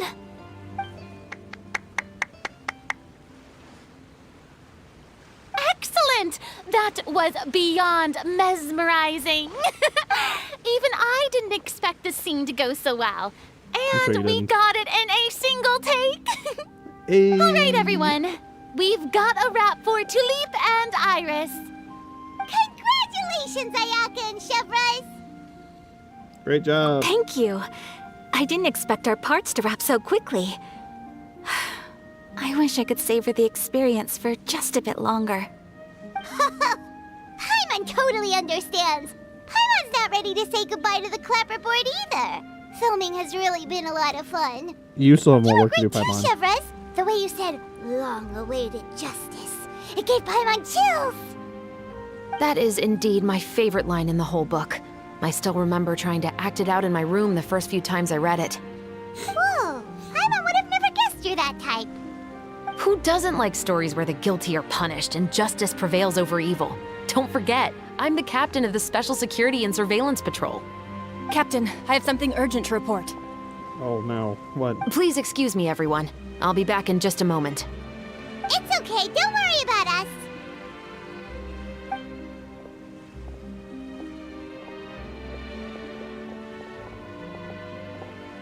Oh? Was she whisked away by work already? I was just about to tell her how great she did. It seemed like some urgent official business. Then perhaps we should thank the stars that we were able to wrap both of your parts so quickly today. Switching around the filming schedule would have been a real pain. Anyway, I actually came over to let everyone know that we're all done for today. You can go home and get some rest. And one last thing, Miss Ayaka. Your acting skills today were immaculate as always. Are you sure you won't consider taking up full-time acting? See, I just happen to know this great troupe that's still looking for a lead actress. Thank you for your kind words, Director Farina. Unfortunately, there are still many matters that I have to take care of back home at the Yashiro Commission. I cannot remain in Fontaine to pursue an acting career. Nevertheless, I will make sure to treasure this incredible opportunity in my heart. Else. Oh, that's a shame. But I understand. Just let me know if you ever change your mind. I believe it's also about time for me to take my leave. But hopefully I'll see you on set over the next few days. Even though my part's wrapped, I'd still like to swing by and help out the crew. See you tomorrow, Traveler and Paimon. Yep, see you tomorrow! Well, what should we do next? Maybe we'll go investigate the case some more with Chevres today. Traveler, Paimon, please come with me. Apparently there's been... Where are we going? You could say changes. That our ship has finally chanced upon one of those small, remote islands of intel. Woot. And they disappear. I can't talk to anybody. They disappear. Makes me sad. Where is it? All the way back here.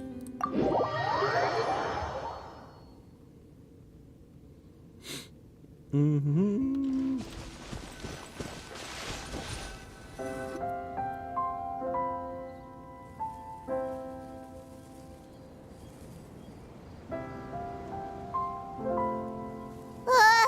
Paimon's exhausted. Paimon definitely didn't expect having to float this far after a full day of filming. So, Chevres, why did you take us here?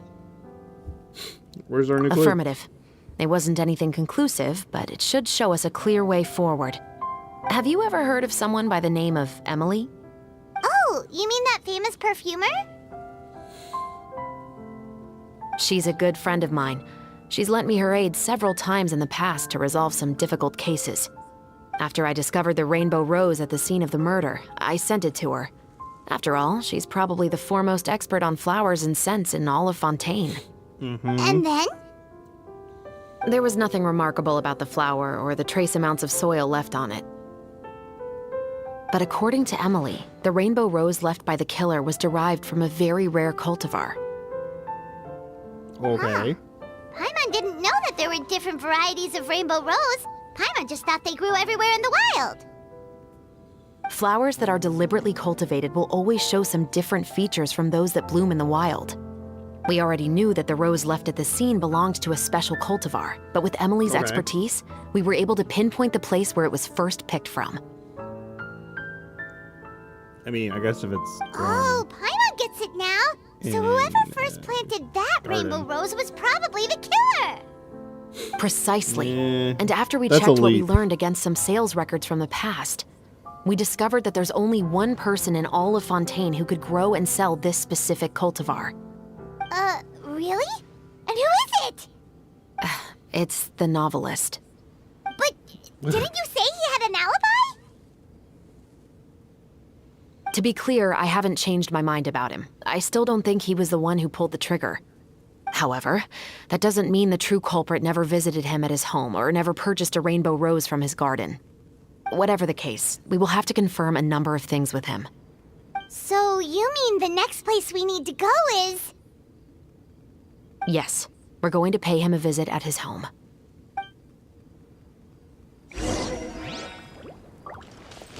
What you don't know is that this guy, the author, is the Baron. Not the kids, but the Baron. And the person he killed is one of the kids. That's my story and I'm sticking with it.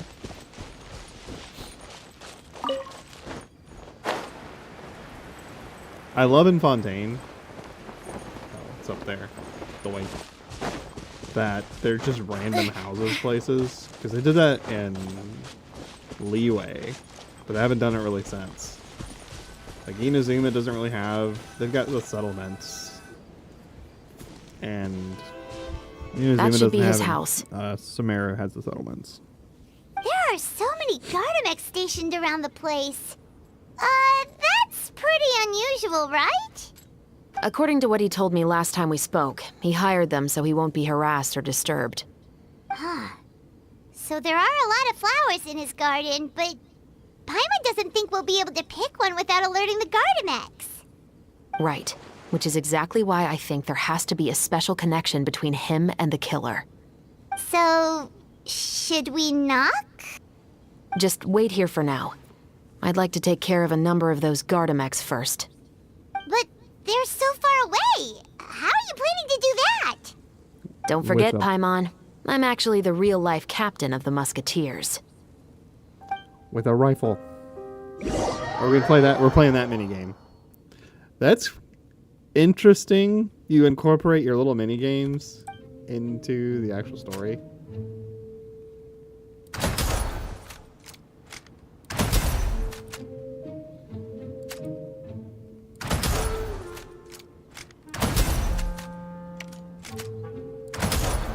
You just make it really easy though.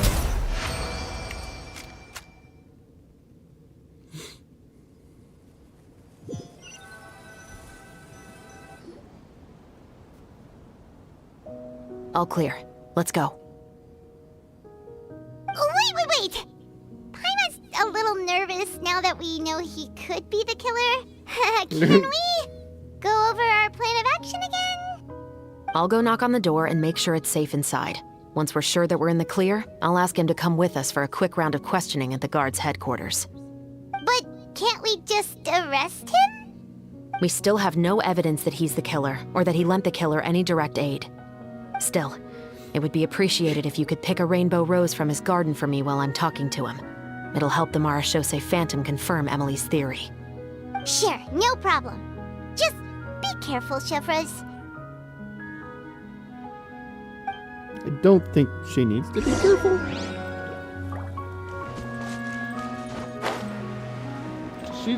She's pretty good at her job. Just saying. Up and away. Why is his house that one? Why isn't it this one?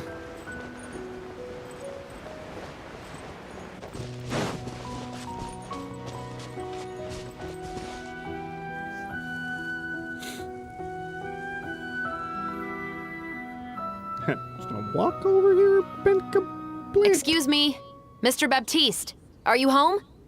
Who could it be at this hour?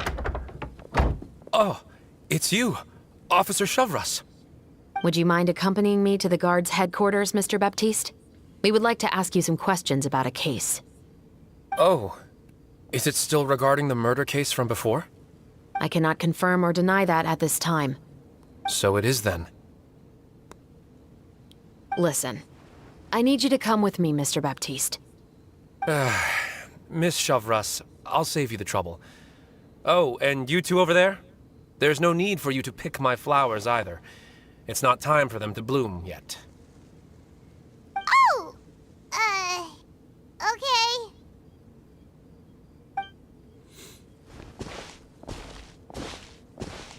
You should have picked it By anyway. saving me the trouble, you mean? I will confess. I was the killer. Huh? He just admitted he's guilty! Please relax, everyone. I'm not armed. The musket you're looking for has been buried in my backyard. Then it's my responsibility to inform you, Mr. Baptiste, that everything you say right now will be used as evidence for the inevitable trial. Yes, I am perfectly aware of that. I must say, I hate this feeling. Oh? Is it because I confessed? Or because you've been proven wrong? Both, I suppose. Why'd you For kill the him? same reason as the one I wrote out in my novel, of course. I did it to exact revenge. I know you haven't figured out the link between the two of us. Had you done so, I'd have been taken away to the headquarters a long time ago. But that won't stop me from always remembering his grotesque face. After all, he was the one who killed my mother. Your mother is still healthy and well. You know, I was adopted as a child. I was referring to my birth mother. That was never recorded in the orphanage's records. Please forgive a 6-year-old child for concocting some lies to protect himself after watching his mother die right in front of him. So, your novel, it was like a record of your life? No, of course not. It was a work of fiction with many embellished parts. But I am indeed the illegitimate son of a wealthy and influential man who abused his power to murder my mother. That part was 100% real. But the man you killed didn't have a Mora to his name. He was a hired assassin. An irredeemable beast who sank his fangs into a defenseless woman just for a few bags of Mora. But if that's really the truth, you wouldn't be telling us any of this now. You still haven't managed to take revenge against your father, the true mastermind behind it all. I never thought I'd hear that kind of thing from the captain of the Special Security and Surveillance Patrol. I'm simply skeptical about your motives. It's simple, really. I've grown tired of everything and don't want to shoulder this burden anymore. He's protecting You may somebody. have considered me too soft to pull the trigger. Well, as it turns out, you are exactly right. I've become overwhelmed by the aftermath of the murder. So you're going to call a stop to your revenge, just like that? The true mastermind is too rich and too powerful for me. I've accepted that I will never be able to avenge my mother alone. And so what? Alone? The characters in your book never gave up. Now, Officer Shavras, I'm the one who has killed a man, aren't I? Are you trying to convince me to commit another crime? What's your father's name? How do you plan to prove the veracity of all of your claims? Well, I'd like to speak with you privately. Sure. Why don't we speak privately at the guard's headquarters? No, it has to be here. I must ensure that we won't be overheard. Fine. Let's talk here. When I said won't be overheard, I meant by anyone. I would like to speak with you and you alone. We'll go with someone else for now. Thanks. I appreciate it. Please stay safe, Chevres.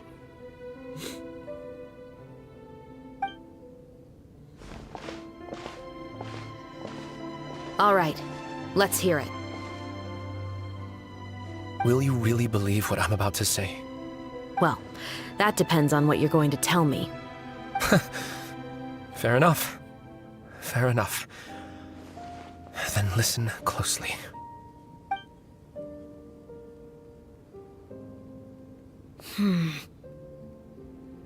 So that's how it's all connected. So, it seems you believe me after all. Do you want me to go public with this? No, of course not. At least, not right now. Then why did you bother telling me? You've read my work. What do you think? Even if you were to go public with all of this right now, he'd simply deny everything. It's been too long. Almost 20 years. Anything that could be used as evidence has long faded away. Even if there might have been a solitary island of truth once upon a time, it has long sunk beneath the waves by now. Justice will never find him. Not if you don't try. I know that as the captain of the Special Security and Surveillance Patrol, you will always stand on the side of justice. But do you really think a cushy life in prison really constitutes justice for him? I bet he could lead an extremely comfortable life in the fortress of Meripede. What are you trying to say? I've been observing you from a distance. Your portrayal of the musketeer was exquisite. Pull the trigger of justice against him. Let the villain get what he deserves. You want me to let you go so you may complete your revenge? No, Officer Chavras. I know that would be impossible. No. What I'd like is for you to perform the deed on my behalf. No. Oh, Shiva sure is taking her time. What could they be talking about anyway? Oh, Paimon's worried. What if he decided to attack her? Oh, if you're thinking he's the one I'd worry about. You do have a point. Still, Thanks. do you have any idea who the rich person might be? And why the novelist doesn't want us to hear what he's saying to Chevres? Sorry to keep you waiting, you two. Hey, how did your talk go? I've already sent someone to escort Baptiste back to the headquarters for questioning. He wasn't lying about the musket. It was indeed buried in his backyard. But what about the name? Did he tell you the name of the rich guy? Yes, he did. But for now, I have to return to the Special Patrol. There are still a few loose ends I need to tie up. What's going on? I feel like she's keeping something from us. I'll probably be quite busy over the next few days, so apologies if you don't see me on set. All right, Paimon understands if you can't tell us everything you know. We'll just keep an eye on the Steambird then. Actually, there's still something else I need your help with. And that is... Oh.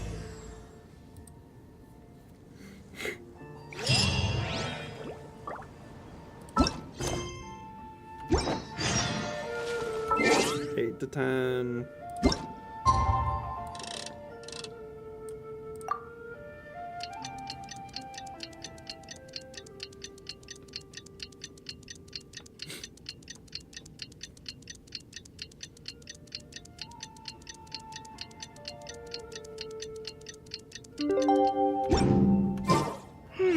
We haven't seen Chevra since that night at Baptiste's place.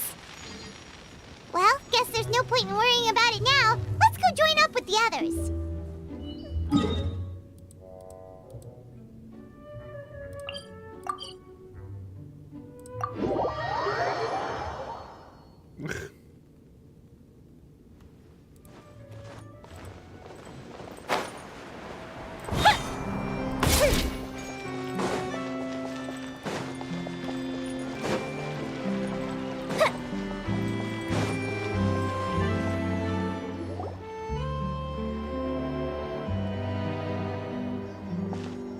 Good morning! Hayaka and I were just talking about you. Great. Is Chevres still not joining us today? Probably not. We haven't seen her either. Huh? That's such a pity. Director Farina said that we've only got a few small scenes left before wrapping up the entire thing. She even said that she'll get me into a couple scenes, so everyone will have a chance to shine in front of the camera. We were also planning on having a victory feast once we're all finished filming. You can join us, right? Only Chevros was here. I still haven't taken a photo with her. I'm afraid that can't be helped. Those special patrol folks are like phantoms when they've got a case on their hands. But They to be disappear. honest, I'm even more concerned by what I read in the Steambird earlier this morning. It said that the killer in the murder case was none other than the author of the 2 Musketeers. Oh yeah, I heard about that too. He came forward and confessed his crimes, but gave no explanation as to why he pulled the trigger. We didn't know about this case at all when we joined the film. Is it going to affect the reception of our work? From a pure publicity standpoint, this will draw a lot more attention to our film. I have to say, though, that no director can be perfectly comfortable with garnering attention through means other than artistic skill. To be fair, I feel like that ship sailed the moment you allowed yourself to be named as the director on our posters. Good It's point. not my fault that I'm super popular. What was that saying again? My popularity has, Drowned? Sunk to an all-time low? spread to the 4 corners of Tibet.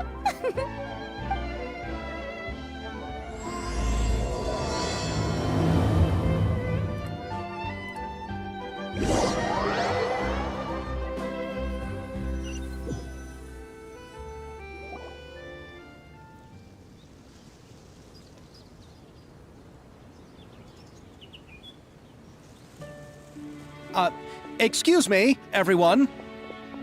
Xavier! Feels like it's been ages since we last saw you.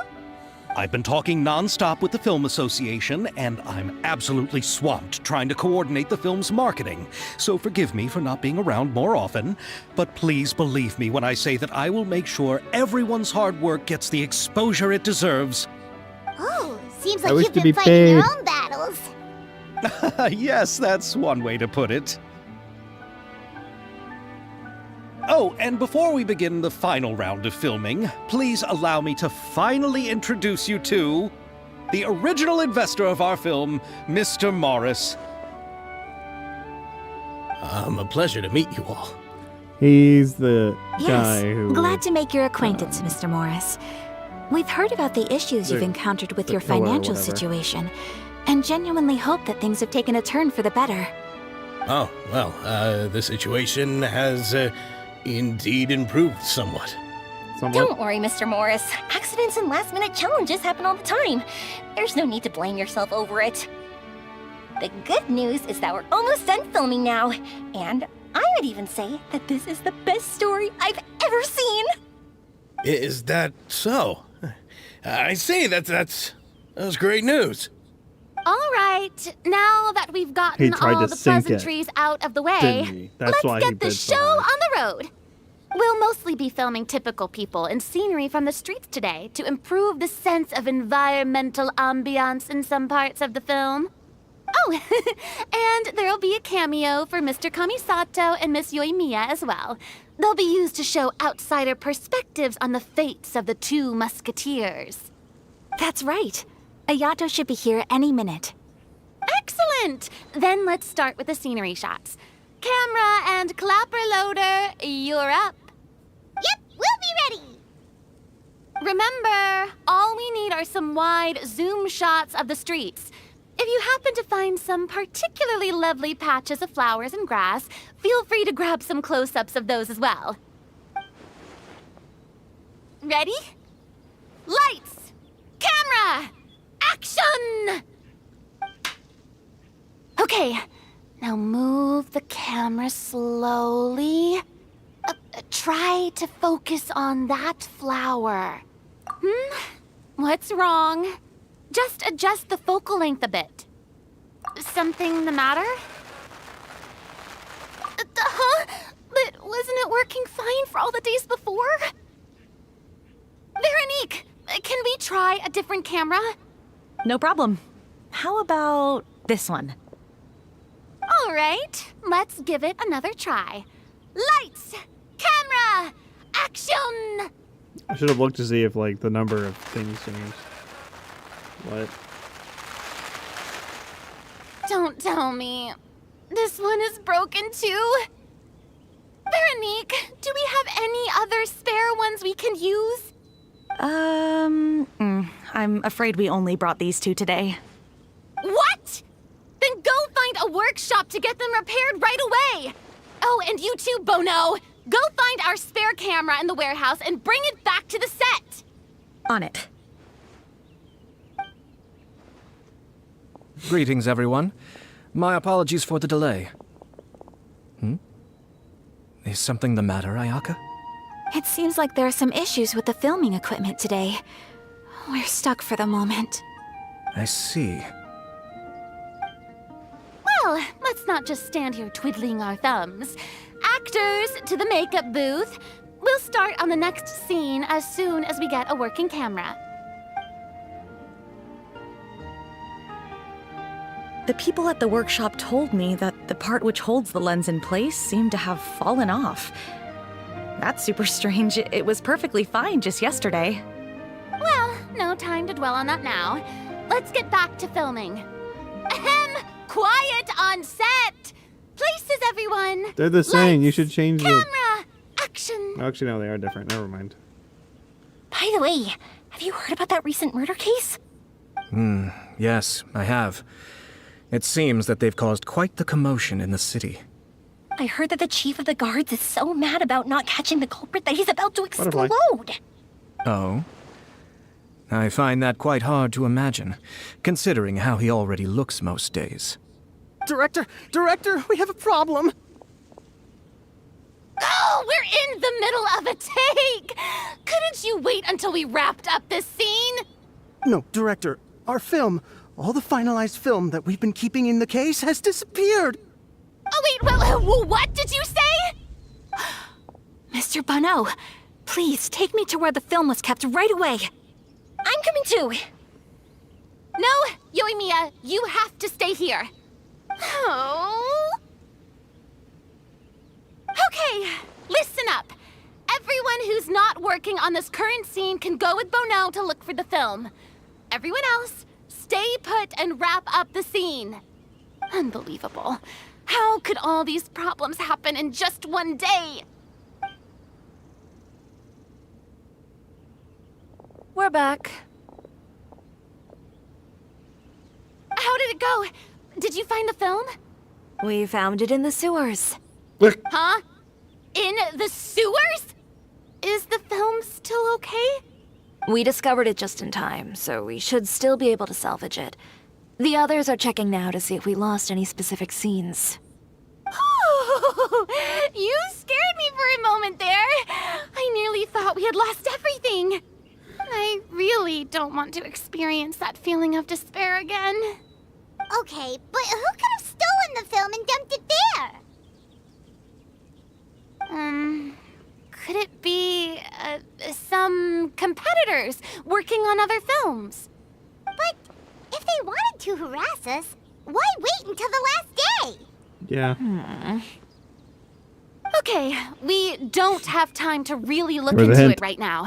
Hint. Let's strike while the iron is still hot and wrap this thing up once and for all. Yeah, let's finish it.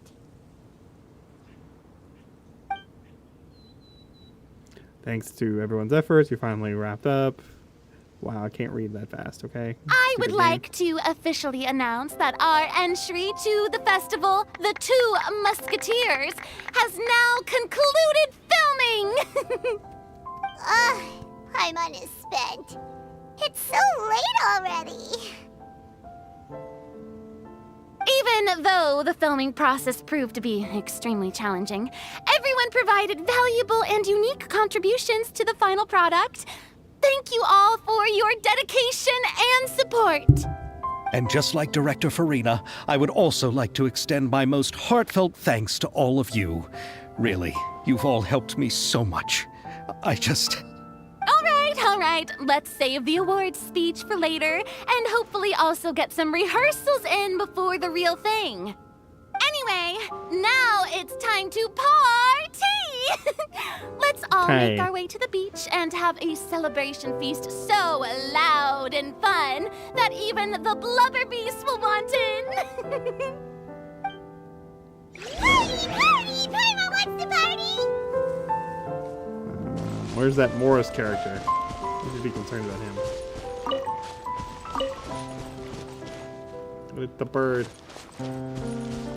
These things were glowing. That's what was going over here, wasn't it? Whoa, this place is hopping. Everyone's finally getting to relax after wrapping up the film. Let's go chat with someone. Have you ever seen a fireworks show, Mr. Morris? It's pretty. I'm afraid I haven't, but I'll take your word for it.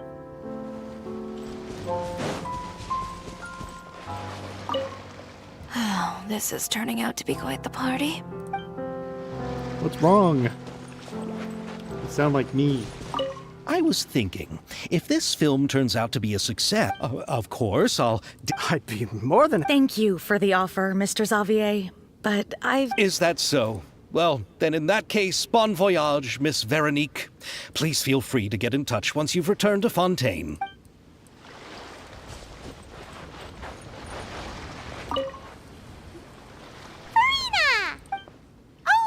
My darling clapper loader and camera operator, you've both worked really hard. Paimon thinks you worked even harder than us. Honestly, Paimon was getting a little tired of playing with the clapperboard by the end of it. You weren't Worst playing, of you all, were working. Paimon started having dreams of you shouting, "Lights, camera, action!" into Paimon's ears. The actual dream can't even start until you've yelled that. Hey, if anything, shouldn't I be more grand and delightful than your dreams? We've been through so much together, and that's how your brain remembers me? That's not Paimon's fault. We've just used the clapperboard too much lately. Anyway, what's most important is that we wrapped the film. I'm pretty confident that we'll take first prize. You mean the Farina Award? No need to mention the official name. Wait, now that you mention it, if we did win the prize, would Farina just get a statue of herself? Come on, I don't need that kind of attention. Xavier can accept the reward on our behalf. But just imagine! Farina accepting the Farina Award and holding a Farina statue. I'm going back to my dessert now. You all can keep discussing that on your own. She gets embarrassed really easily, and she's so cute. What?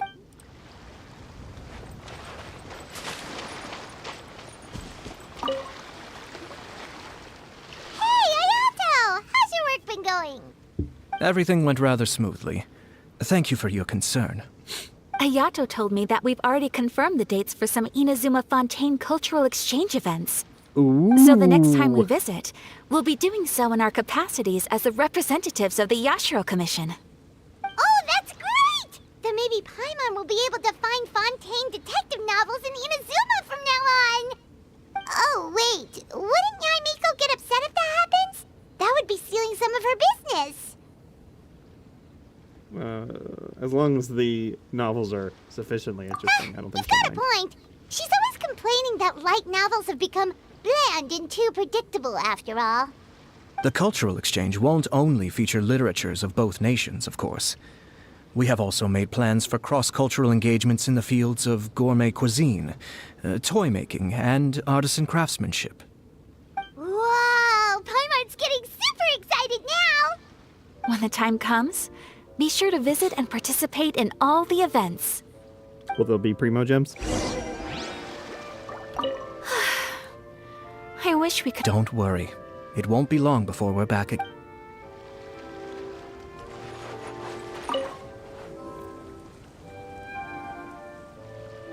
Chiori! Hey, you two. Are you not really into these kinds of big social occasions? Not particularly. But this is still better than Fontaine Fashion Week. But if this film becomes a big hit, people will definitely come flocking to your shop. Yes, that's highly likely. As long as the film can premiere as planned. Are you still worried about the case? That and all the obstacles we had to face today. You're right. It's as if all our bad luck just manifested at once. But why today of all days? Does she know? No. No, it's nothing. We've already delivered the film to the editors, so there should be nothing more to worry about. How are you doing, Mr. Morris? You having a good time?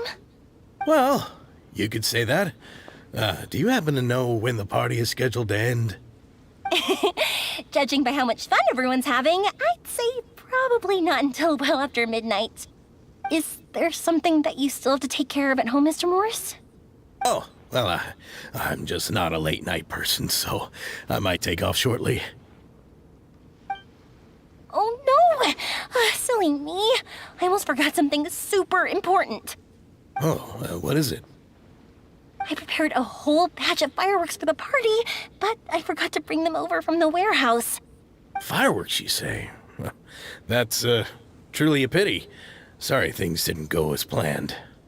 Could you help me carry them over, Mr. Morris? I won't be able to fetch all of them by myself. Me? Are you sure that you can't find anyone else? I just wanted to make this a surprise for everyone. The warehouse isn't far from here. We'll be there in no time. Pretty please, Mr. Morris. These are some of the best fireworks I've ever made. So I also want you to see them before you leave. They're stunning. I promise that they'll be a once-in-a-lifetime experience that you'll never forget. But... It's okay. Just come with me. If we're sneaky enough, nobody else will see us leaving. All right. The warehouse is right over here. I moved the fireworks there in advance, so it shouldn't be too much work bringing them back. It's still a ways away from the party. Sorry about that, Mr. Morris. It's probably because I'm used to carrying fireworks all the time, so it doesn't feel like a lot of work to me.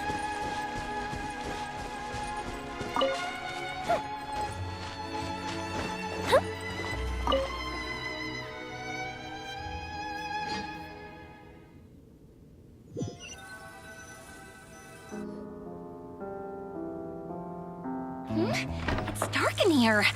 Wait here, Mr. Morris. I think the light switch should be somewhere over here. Why did I have to get roped into this? What was that?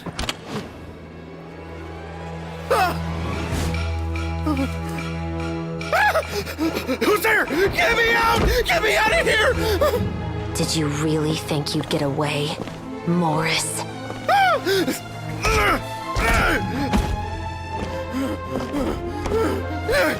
You've got the wrong guy! It wasn't me! I'm not the killer! You know, Eliza died a far more heroic death than this. She fought your assassin to the end, to save the children she had hidden beneath the floorboards.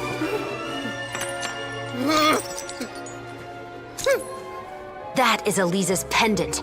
The one with a photo of you two inside. The one you gave her. Ring any bells? It's a fake! It has to be! There's no way! No way your assassin didn't destroy it, you mean?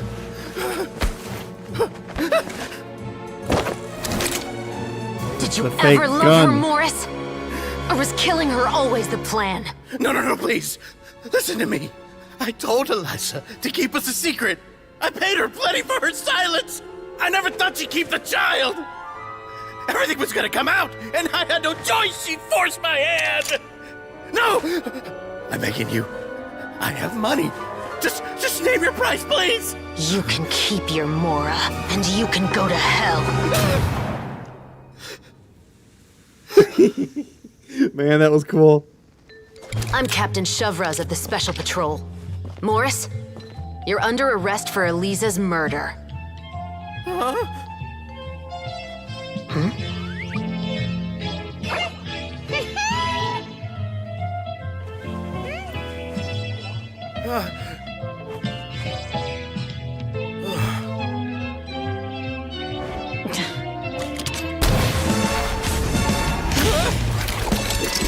You're under arrest too, prop manager Veronique. Or perhaps I should call you the Second Musketeer.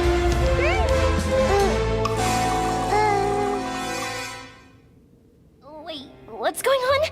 This wasn't in the script. Drop the gun, Veronique. Why? Why would you keep me from exacting revenge on this heartless monster? Drop your weapon. This is my final warning.